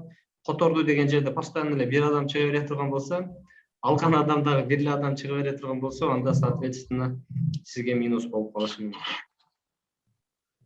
Чоң рахмат, Бакыт мырза. Кыргызалиев Мелисбек келиңиз. Саламатсыздарбы? Менин суроо, мен бул салыктын жаңы түрү бар эмеспи? Бул жеке сатыштан төлөнүүчү салык. Бул 7-чи болгон. Ошол салык биринчи жылы 0 болуп атпайбы? Салык пайызы. Ооба. Ошолор бул социалдык камсыздоону кандай төлөйт? Төлөшөбү бул 0 болгон учурда, же төлөбөй койсо болобу? Салык бул башка, төлөм. Социалдык камсыздоо бул башка төлөм. Ал салык режиминде бир гана салыктан бошотулат, а социалдык камсыздоону сөзсүз түрдө төлөйсүз. Социалдык камсыздоону төлөгөндө дагы негизи салык төлөнгөн учурда гана оборот болуп, салык төлөнгөн учурда төлөйбүз да. Башка учурда нулевой тапшырганда төлөбөйбүз. А бул жерде биздин отчетубуз нулевой болуп көрүнүп атпайбы? Ошондуктан бул кандай болот? Жок, отчетуңуз нулевой болбойт. Мисалы, ал салык режиминин өзүнчө бланкасы болот. Ошо бланкасында сиз неме кыласыз да. 2021 жылы сизде 120 миң сомдук соода болду. Жок, андай бир отчет жок. Бул жерде отчеттуулук да жок жаңы салык системасында. Жаңа жөнөкөйлөтүлгөн чекене сатыштан төлөө боюнча. Onun информационный расчету бар. Информационный расчетуну сиз фактически платежный немеңизди көрсөтөсүз. Сиз мага жаңкы жогоруда чаттагы неме кылганга жөнөтсөңүз, мен сизге информационный расчет формасын жөнөтүп коеюн. Макул, чоң рахмат. Чоң рахмат. Жок, күтүп отурам. Нурбек Абдраимов. Саламатсыздарбы, урматтуу катышуучулар, Элдияр, Бакыт. Мен эки суроону бергим келип турат сиздерге. Бул жерде жалпы ишкерлер деле ушул көйгөйлөр менен туш келип аткан болуш керек. Биринчи, Статкомдун ошол сиздер жогоруда айткан ГКЭД, государственный немеси, классификатору экономических видов деятельности. Салык кызматыныкы менен бирдей эмес да, экөөнүндө разница чыга берет да. Бул качан гана ошол жана юридикалык жактарды Минюст аркылуу ошол Статкомдун ГКЭДине таянып ачып келип эле салык кызматына отургузар мезгилде уже эки башка ишмердүүлүк болуп калат да. Тигиде башкача жазылат, салыкта башкача жазылып калат да. Ушундай учурларда кандай кылыш керек, эмне кылыш керек, бул боюнча ишкерлерге ким колдоо көрсөтөт? Биринчи суроо болду. Экинчиси, билесиздер, азыр эми жанагы ирилештирүү деген идеялар көтөрүлүп атты эле, бул кооперативдерге тийиштүү, өзгөчө айыл чарба кооперативдери дагы айрым салыктардан бошотулган. Бирок ошого карабастан кооперативдер, айыл чарба кооперативдери салык отчетун ар түрдүүчө тапшырат да. Баарынын эле багыты ишмердүүлүгү бирдей, бирок баягы салык отчеттордун түрлөрү бар го, 130 там флеш 2, 107 салыктын отчету ушул сыяктууларды. Ар кимиси ар кандай түшүнөт да, ошол айыл чарба кооперативдери салык отчетун квартал сайын жана ай сайын кайсыларын тапшырганы туура болот? Ушул эки суроо. Рахмат алдын ала. Биринчи сурооңузга сиз айтып аткан жаңкы классификатор экономической деятельности деп. Сиз айткандай интернетте мен дагы көп кирем. Эки мындай айтканда редакциясы бар, бирөөсү эски, анан экинчиси жаңы. Адашпасам, акыркысы 2019 жылы кабыл алынган.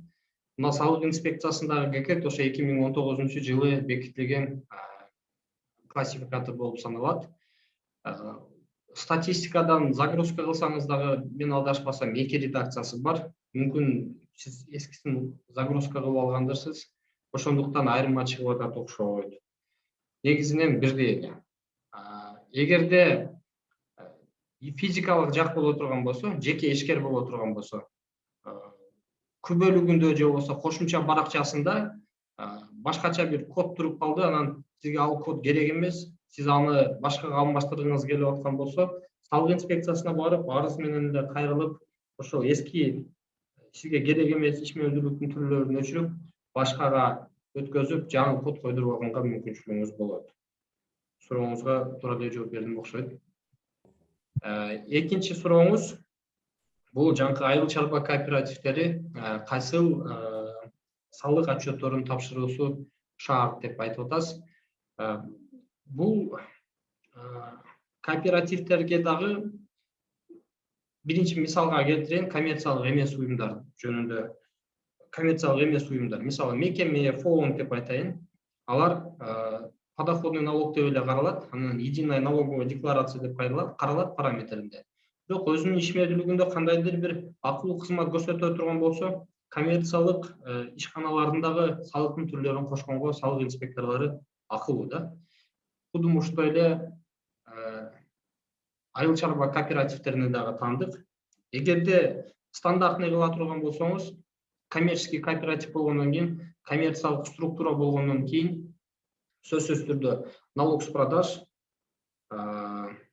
налог на прибыль, бул налог на прибыль жаңы 3 квартал тапшырылат, анан кийин единая налоговая декларация деп кошулат. Анан жаңы эгерде балансында жерлер боло турган болсо, налог на земельный налогторду сельскохозяйственный либо не сельскохозяйственный деп чыгат. Ошол параметрлер менен. Мисалы ошол эле салыктарды, ошол эле салык отчеттун формаларын тапшырган учурда деле салык кодексинде кандайдыр бир жаңкындай айыл чарба продукцияларынын өндүрүлгөндүгүнө байланыштуу салыктардан бошотула турган болсо, фактически кылган соодасынын сандарын көрсөтөт, болгону пайыздык көрсөткүчүн ар жакта ошол беренеге ылайык 0% дей турган болсо, мисалы 1000ди 0га көбөйтсө деле соответственно налог 0. Вот ошондой форматта тапшырылышы керек да. Рахмат, Бакыт мырза. Урматтуу катышуучулар, силер суроо берсеңиз, сураныш бир эле суроодон сурасак, Жупаргүл Төрөбаева, делиңиз, сизге сөз. Саламатсыздарбы? Менин бир эле суроом бар. Эгерде салык инспекциясында жеке ишкер болуп катталган болсо, фактически жумуш башка райондо болсо, анда кандай кылыш керек? Патент менен иштеш керекпи же жеке ишкердүүлүгүн кандайдыр бир неме менен улантыш керекпи башка райондон? Сурооңузга чоң рахмат. Бул учурда кандай кылыш керек? Негизи жеке ишкер, мен өзүмдү мисал ала берейин. Ош шаарында турам, өзүм жеке ишкерликти көрсөтөм. Бирок мен кошумча жумушум мисалы Араван районунда болушу мүмкүн, Карагулжа районунда болушу мүмкүн, же болбосо Бишкек шаарында болушу мүмкүн. Мен статусум жеке ишкер, мен юридикалык жак болуп катталган эмесмин. Бул учурда эмне кылышым керек? Салык кодексинде ошол эрежелери да каралып кеткен. Эсептик каттоо деп айтылат. Мисалы сиздин негизги каттооңуз Ош шаарында болушу мүмкүн. Бул жерде өзүнчө бир ишмердүүлүктү жүргүзөсүз. Ошол эле учурда Кара Суу районунда дагы кошумча бир жумуш көрсөтө турган болсоңуз, ошол жерге барып, негизги каттооңуз Ош шаарында, кошумча эсептик каттоону Кара Суу районунун салык кызматынан өтүп коесуз. Ошол жерден ишмердүүлүгүңүздүн түрүнө жараша тийиштүү салык режимине, патентке туура келе турган болсо, патент, башка салык режимине туура келе турган болсо, башка салык режимин алып, кызмат көрсөтүп, салыктарды төлөп, өзүңүздүн укугуңузду колдонсоңуз болот. Экөө бири-бирине влиять этпейби? Экөө бири-бирине таасирин бербейт. Ар бир ишмердүүлүгүңүздүн өзүнүн түрүнө жараша салыктары чыгат, ошол салыктарды гана төлөйсүз.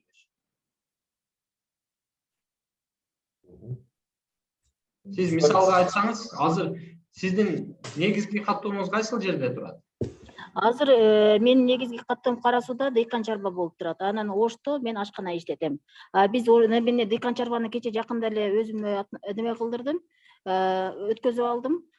Оштогу патентими аннулировать этип турганга туура келди. Азыр эми мен кайра барып ашкананы башынан жандандырышым керек да, Оштончу. Түшүндүм эжеке. Кара Сууда негизги каттооңуз тура берет, Ошко келесиз, эсептик каттоодон өтөсүз. Эсептик каттоодон өткөндө да сизге параметр берет, тийиштүү салыгыңызды ошол жерден төлөп кете бересиз. Эки бирине эч кандай таасирин бербейт. Бул жердегини убактылуу токтотпой туруп деле ар жакта ишиңизди улантсаңыз боло берет. Жапаргүл эже, жооп алдыңызбы? Сиз азыр Ошто ошондо патент алып атасыз да? Азыр эми Ошко барып патент менен иштейминби же жеке ишкер болуп кайра улантамбы? Аны барып эми азыр биздики помещениябыз чоңоюп калды. Барып эми налоговиктер менен акылдашуудан дальше иштешебиз да. Хорошо, рахмат Жапаргүл. Урматтуу катышуучулар, дагы бизде Бакыт мырза суроолор чатка келип атат эле. Чатта кичине көбүрөөк токтолуп калыптыр. Абдыкадырова Эльмира. Эльмира, сиз ушул жерде болсоңуз сурооңузду, ушу микрофонуңузду жандырып берип көрбөйсүзбү?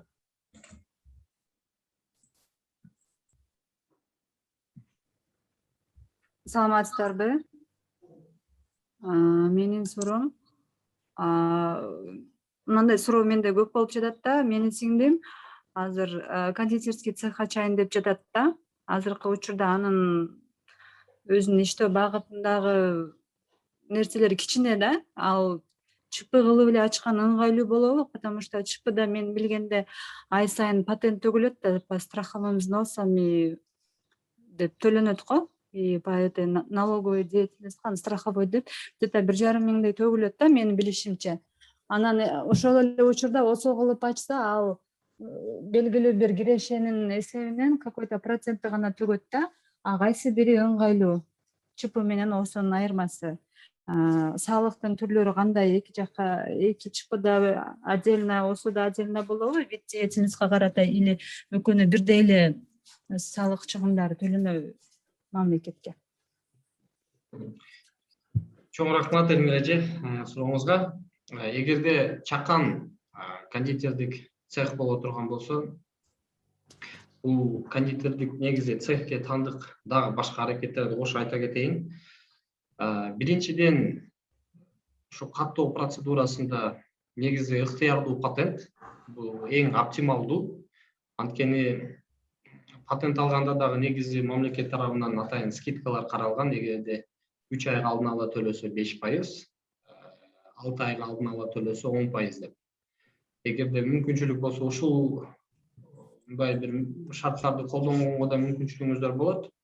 Ошондуктан менин сунушум патентке эле токтолуп, анткени өзү кондитерский цех иштете турган болсо, башка салыктын режимин өтө турган болсо, ай сайын же болбосо бир кварталда бир убактысын кетирип, салык инспекциясына мүмкүн барып, же болбосо эсебин чыгарып, бухгалтердик эсептерди жүргүзүп, бекер убактысы кетип калышы мүмкүн. Ошон үчүн патент менен эле колдоно турган болсо, эч кандай бухгалтердик эсепти жүргүзүүнүн деле кажети жок. Болгону өзү үчүн эле гана мындай расчетторду чыгарганга, эсеп кысабын чыгарбаса, а так ошол ыктыярдуу патентке эле токтолуп, ошол патенттин негизинде иш алып барган оң. Экинчиси, бул эгерде ушул шаар ичиндеги дүкөндөргө таратылып, же болбосо мындай коомдук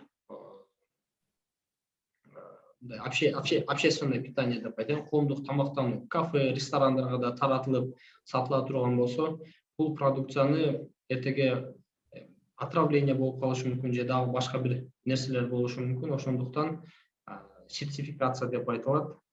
Бул продукция сөзсүз түрдө ошо сертификациядан негизи өтүш керек. Бүгүнкү күндө биздин өзүбүздүн санэпидемстанциянын лабораториясы аябай жакшы, поэтому түздөн-түз ошол жака барса, продукциясын биринчиден сертификациядан өткөзүп, андан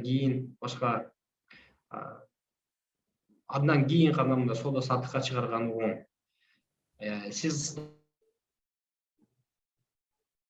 деген коомдук каттасак, кандай салыктар төлөп калышыбыз мүмкүн? Эми юридикалык жак кылып каттасаңыз, убаракерчилиги негизинен көбүрөөк болот. Салыгын, мисалы, социалдык камсыздоо төлөмдөрү айлык акысынан алынат. Мындай кылып салыштырганда деле страховой полис жөн эле ыктыярдуу патент негизинде боло турган болсо, 757 сом болот. Ушуга окшогон сумма төлөйт. Социалдык камсыздоо ар жакта минимальный 6500 кылганда дагы подоходный налогдор менен 2000 с чем-то чыгып калат. Поэтому ОСОдо платежность боюнча төлөй турган төлөмдөрү боюнча суммасы бир аз көбүрөөк чыгат. Андан кийин сөзсүз түрдө бухгалтердик эсепти жүргүзүш керек. Сөзсүз түрдө салык режимине жараша барып информационный расчетторду тапшырып көрүш керек. Ошондуктан ал нерсеге убактысын кетирбей эле чакан боло турган болсо, анда патент эң, мындай айтканда, оптимальный вариант. Чоң рахмат, мырза. Бизде мына дагы биздин катышуучубуз Акмарал Кызыл Кияда торт үй шартында жасайт. Акмарал, сизге сөз. Саламатсыздарбы? Менин суроом азыркы берилген суроого кошумча сурагым келет. Мен азыр ИП ачып добровольный патент ала турган болсом, кошумча СЭСтен дагы сертификат алышымга туура келет. Бул СЭСтен берген сертификат өзү 1 жылга эле жарайт экен. Мен ушу боюнча иштеп жүргөм да. Анан 1 жылдыкка жасатышың бир 4000 тегерегинде болуп калат. Рахмат. Ооба, бул технический атайын регламенттер бар. Ошо технический регламентте сертификациянын процедурасы, мөөнөтү деп каралган. 1 жылдан негизи 3 жылга чейин алганга мүмкүнчүлүк болот. Бирок сертификаттын категориялары бар. Сиздики мындай белгилүү көрөнөккө болгон үчүн ошого жанакы чектөө мөөнөтү 1 жыл деп берилсе керек. Бул милдеттүү негизги шарт. Бул мыйзамдын талабы.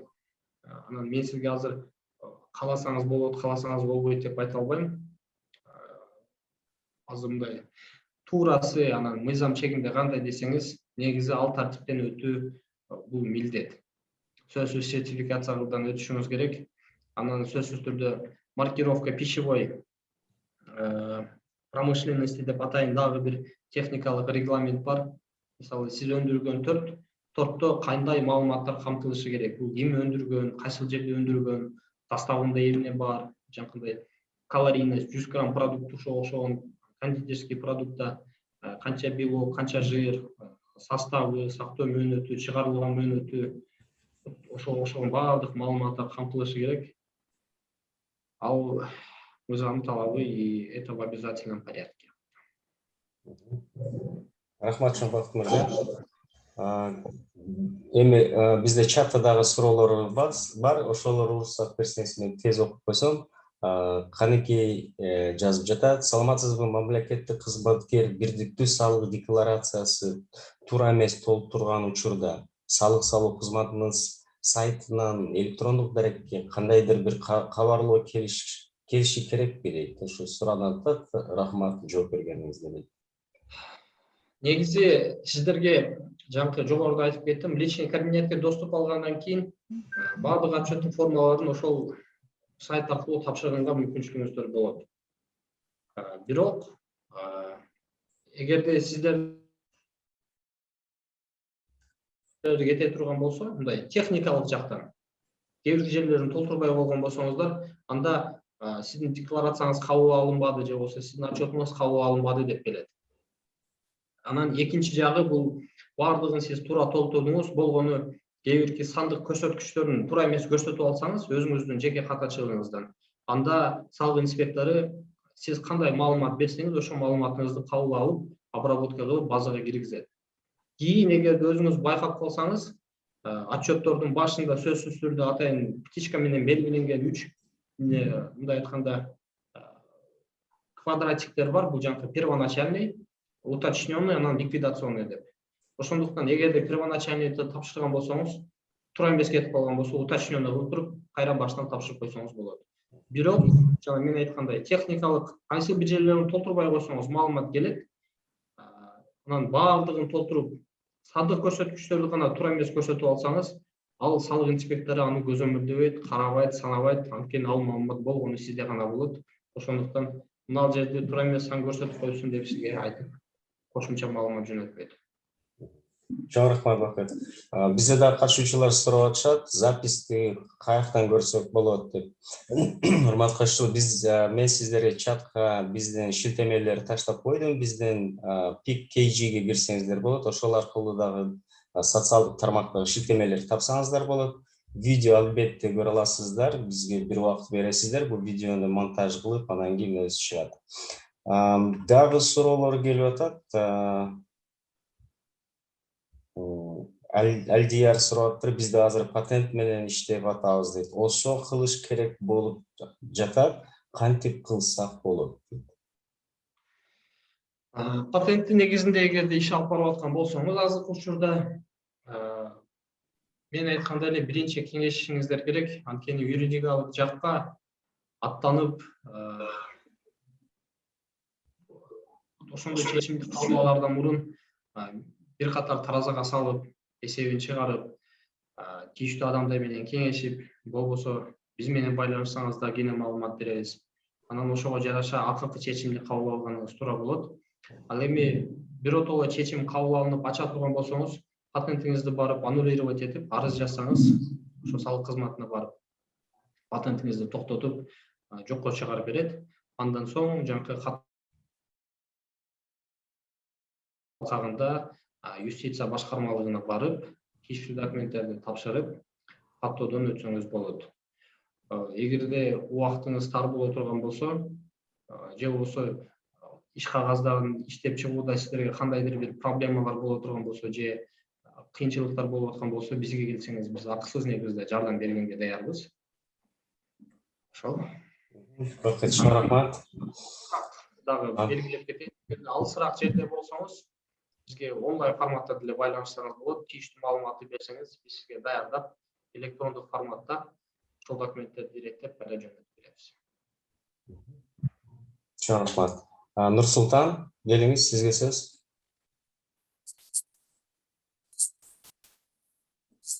Нурсултан, сиз микрофонуңуз угулбай жатат, жаман иштеп жатат окшойт. Аракет кылып көрүңүз башкача. Дагы эле угулбай атат.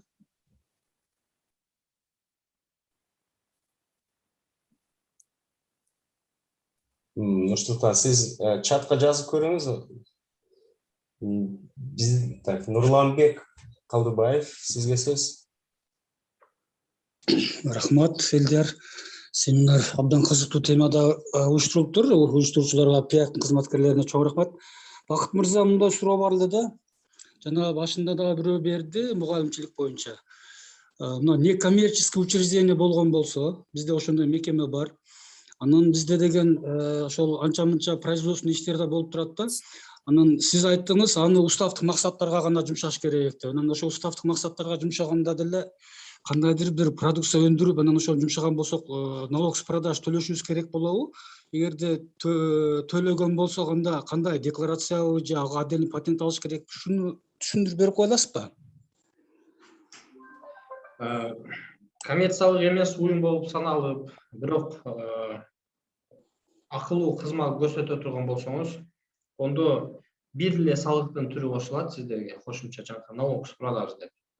Ошол операцияңыз наличный платеж боло турган болсо, ошодон определенный айтканда төлөмдөрдүн төлөшүңүз милдеттүү болот.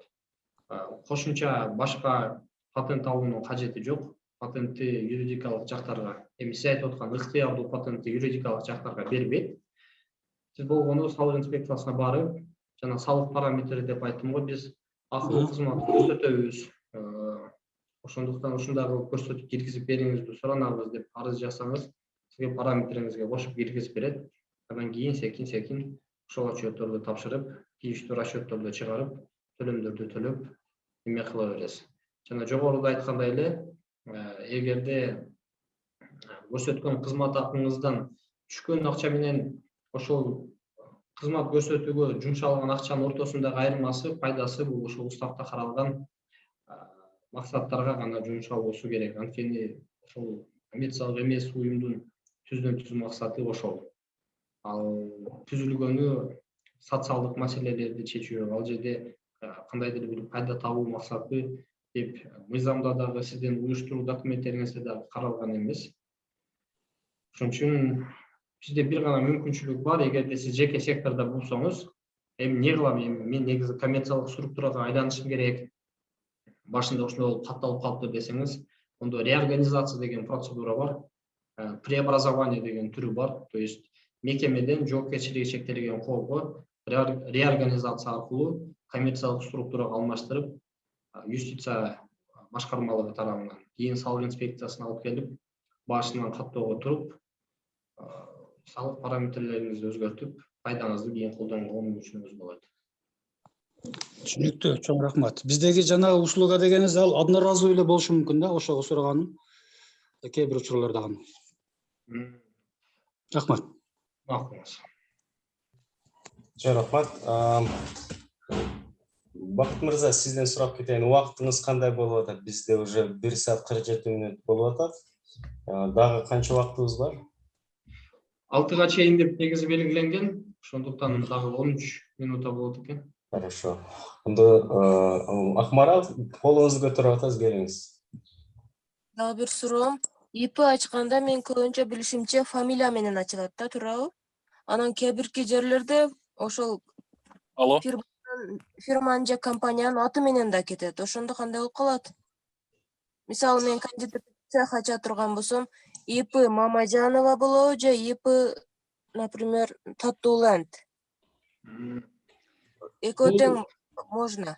Кандай? Түшүндүм. Сиз айтып аткан негизи жеке ишкер болуп катталып атканыңызда расмий түрдө сиздин толук паспортуңузда каралган аты жөнүңүз гана жазылат. Ошол аты жөнүңүз менен гана катталасыз. Анан сиз айтып аткан жаңкы аталыш деп айтып атасыз, бул товарный знак деп айтайын. Кандай десем, мисалы Альфа Телеком, товарный знагы Мегаком. Сиз жеке ишкер, мисалы Абдыраева Наргиза деп айтайын. Сиздин товарный знагыңыз сиз өзүңүз кандай коюп неме кыла турган болсоңуз, ошол аталыш менен кете берет. Бренд дегенде ошол сиздин товарный знагыңыз жазылат. Производитель деген жерде жеке ишкер Палянчаев деп жазылат. Поэтому маркировка кылып атканыңызда деле өндүргөн деген жерде аты жөнүңүздү жазып, бренд деп туруп, ошо товарный знагыңызды белгилеп кетсеңиз болот. Анан мисалы өзүңүздүн, допустим, дагы бир дело производствода дагы фирменный бланктарыңыз боло турган болсо, ошол логотипиңизди фирменный бланкыңызга коюп алсаңыз дагы болот. Акмарал, сизге түшүнүктүү болду? Ооба. Анан ушул маркировканы жасаганда кимдир бирөөгө текшертип, мындай консультация кимден алсак болот? Негизи маркировканы көзөмөлдөй турган орган деп айтайын, госстандарт, метрологический надзор деп айтылат. Ошол жак көзөмөлдөйт. Анан негизи алып келсеңиз биз деле карап, кайсы маалыматтар дагы кошумча кошушуңуз керек же болот, ошол мыйзам талабына жооп берет дегенге, мындай өзүбүздүн укуктук баабызды бергенге мүмкүнчүлүгүбүз болот. Примерный образецин тартып сизге жөнөтсөк болот экен анда, WhatsApp'тан. Ооба, примерный образецин биринчи жазсаңыз, мен сизге тизмесин жөнөтөм. Маркировка кандай болуш керек, кандай маалыматтар камтылыш керек. Анан ошол маалыматка таянып сиз маркировкаңызды жасап туруп анан жөнөтсөңүз, мен сизге карап айтып бере алам. Рахмат. Чоң рахмат, Бакыт мырза, Акмарал. Нурсултан, сиздин микрофонуңуз иштеди окшойт, Саламатсызбы, урматтуу катышуучулар, Элжар, Бакыт, сиздерге чоң рахмат ушундай керектүү маалыматтарды берип атканыңыздарга. Андан менде бир суроо бар эле. Азыр иштеп жаткан багытыбыз оптовый продажа, овощ, фрукты боюнча. Анан патент менен иштейбиз, иш жүргүзөбүз патентте. Бизге кандай налог багыты ыңгайлуу? Себеп дегенде бизде 2000 сомдук товардан түшүүчү пайда 5%. Бул 100 сом. Сурооңуз түшүнүктүү. Негизи сиз мындай дүң соода кыла турган болсоңуз, анан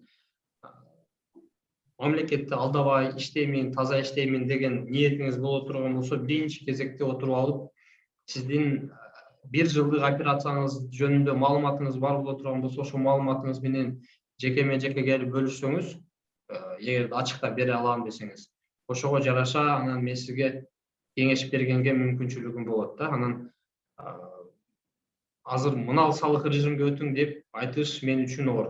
Мүмкүн сиздин соода оборотуңуз акыркы 12 айда 8 миллиондук порогдон өтүшү мүмкүн.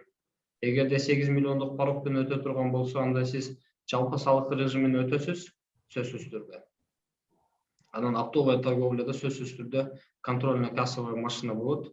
Ошону колдонуп ишиңизди алып барышыңыз керек.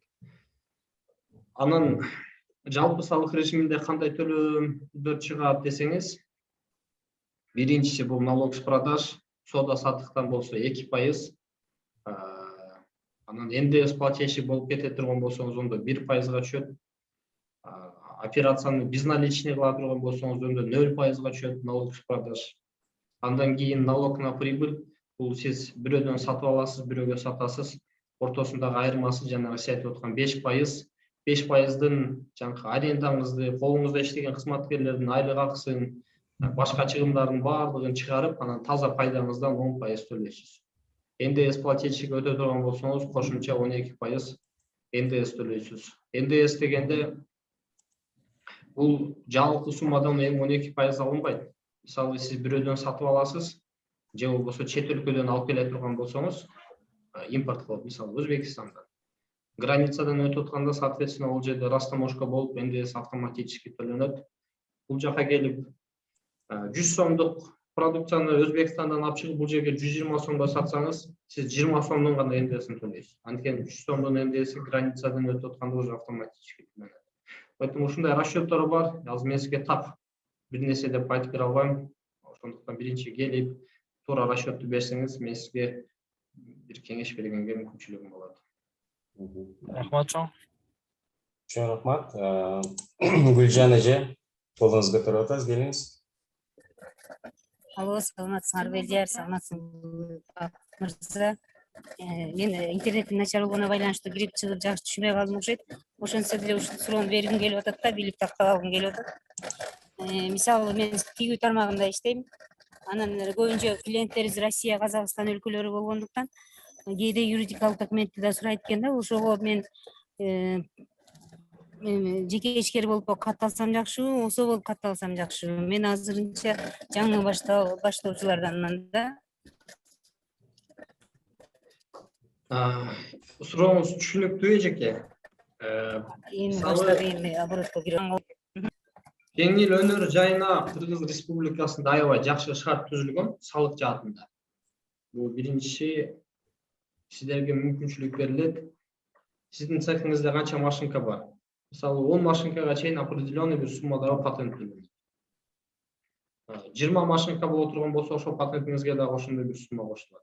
30 болсо, ошо 10 патенттин төлөмдөрү секин кошулуп көбөйүп кете берет. Жеке ишкер болуп катталсаңыз деле болот. Жеке ишкер болуп катталып деле патент алып, ошо патенттин режимин өтүп, наркы Россиядагы партнерлоруңуз сизден кандайдыр бир документ сурай турган болсо, расмий ошо жеке ишкер болуп катталгандыгы тууралуу күбөлүңүздү көрсөтүп койсоңуз болот. Бирок эми мен сиз кандай шартта иштейсиз билбейм.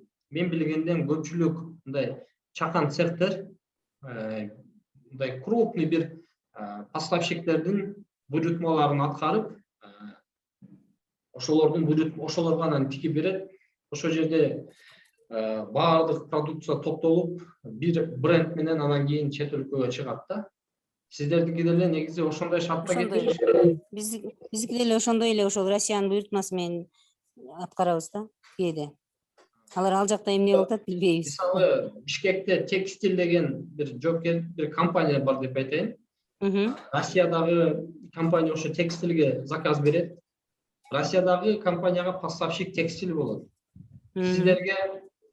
Сиздерге дагы поставщик текстиль болот, сиздерге наоборот ол заказчик болот. Сиздер объем топтоп турбого бересиздер, ол өзүнүн атынан берет. Анан сиздерден дагы кошумча кандай документ талап кылып атат? Мен ошол жагын түшүнбөдүм. Негизи сурабаш керек да. Патентиңиз деле негизи жетишет. Биздин жеке немелер деле бар, андай клиенттерибизчи. Анан акча которгондо сурап калат экен. Дагы бир заказчиктер чыкты эле, ошондой юридикалык каттоодон өткөн цехтер менен иштешебиз деп айтышты да. Биз азыр өнчө өтө элекпиз. Түшүндүм эжеке. Онда ошо патент алып, банктан эсеп ачып, кийинки иштешип атканда жеке ишкер, ыктыярдуу патенттин негизинде иш алып баруучу жеке ишкер паланча айына деп туруп, келишимди түзүп, расмий ошол патентиңизди тиркеп ишти алып барсаңыз баардыгы мыйзамдуу болот. Ошого шашылбай койсом деле болот, ошондо? Ошого шашылбай койсоңуз деле болот. Рахмат, чоң, ушуну билгим келди. Рахмат, абдан сонун маалымат болду. Чоң рахмат. Урматтуу катышуучулар, дагы колуңузду көтөрсөңүздөр болот. Бизде дагы суроолор бар чатта. Мамлекеттик же мамлекеттик эмес кызматтарда иштеген адамдар өздөрүнүн атына жеке же юридикалык ишкердикти ачса болобу дейт. Салык же башка кызматтарга маселе жаратпайбы деген суроо болот. Мен эгерде суроonu туура түшүнгөн болсом, бул мамлекеттик кызматкер, муниципалдык кызматкерлер жөнүндө сөз кетти окшойт да. То есть мамлекеттик уюмда, муниципалдык уюмда иштеп, өзү кошумча ишкердик менен алектенип, кандайдыр бир кызмат көрсөтсө болобу же болбойбу деген суроо боло турган болсо, анда жок. Анткени мамлекеттик муниципалдык кызмат жөнүндө мыйзамында ал кызматкерлер жеке ишкердик менен алектенгенге акысы жок. Бул бизде Сталбек Айылчиев суроо берип атыптыр эле. Сталбек, сиз өзүңүз ушул жердесизби?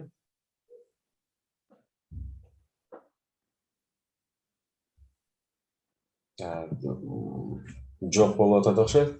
Ондо урматтуу катышуучулар, сиздер ушу дагы суроолоруңуздар болсо, Бактыбек мырза биз менен телефонун бөлүшүп кетти. Чатта албетте көрсөңүздөр болот. Ушул видео записти дагы кайталап койсом, биздин шилтемелер аркылуу дагы көрсөңүздөр болот. Бизде 1 минут калып атат. Ондо Бактыбек мырза, биз аяктайлы деп пландаштыра берели. Сизге ондо сөздү берейин. Сиздин каалоолоруңуз бар болсо керек. Же кандай бир дагы bir маалымат бөлүшүп кетесизби? Келиңиз. Чоң рахмат, Элжар байке. Биринчиден анда каалап кетейин. Негизи ишкерлер айтканда бардыгыбызга эле белгилүү болгондой, мамлекетибиздин бюджетин түздөгөн, калыптаган элдин катмары болуп саналат. Ошондуктан сиздердин ишиңиздерге ар дайым ийгиликтер болсун. Эч качан мыйзам бузуулар сиздердин ишмердүүлүгүңүздөрдү коштобосун. Дагы эмне деп айтып кетейин? Ар бир мамиле түзүүдө өзүңүздөргө ар дайым сак болуңуздар, мамилеге дагы так болуңуздар. Өзүм тараптан мен да түздөн түз милдетим ушу ишкерлерге кызмат акысыз жана акылуу кызмат көрсөтүү болгондугуна байланыштуу. Сиздерге дагы кандайдыр бир юридикалык жактан маселе пайда боло турган болсо, ошо Ош шаарында ишкерлерди колдоо борборуна кайрылыңыздар. Көрсөткөнгө даярбыз. Белгилеп кетсем, басымдуу кызматыбыз негизи акысыз, жанагындай ооз-эки кеңеш берүү. Ошондуктан мындай мүмкүнчүлүктү да колдонуңуздар, анткени кеңешип кескен бармак оорубайт дегендей, кыргыз элинин макалындай. Сиздерге да мүмкүн кандайдыр бир жол жүрүүңүздөрдө бир жардам бергенге мүмкүнчүлүк түзүп берсек, бизге дагы чоң жетишкендик болот. Сиздердин уюмуңуздарга да чоң рахмат, Элдар байке, мындай иш-чара уюштурганыңыздарга. Бактыбек мырза, сизге чоң рахмат. Убакытты бөлүп берип атайын ушу биздин ишкерлер менен чогулуш бергенге. Урматтуу мигрант ишкер программасы катышуучулары, сураныч сиздерге азыр мен сиздерге шилтеме, башка шилтеме берем. Ошого кирип, азыр бизнес диагностика тууралуу маалымат сиздерге берилет. Ондо биз аяктап берели. Бактыбек мырза, дагы бир жолу чоң рахмат. Урматтуу катышуучулар, сиздерге да рахмат. Иштериңиздерге ийгилик. Бизде ошо шилтемеде дагы көп маалымат болуп турат, вебинарлар өтүп турат. Ошон үчүн биз менен болуңуздар деп элем. Бактыбек мырза, чоң рахмат. Сизге ийгилик. Болуп туруңуз.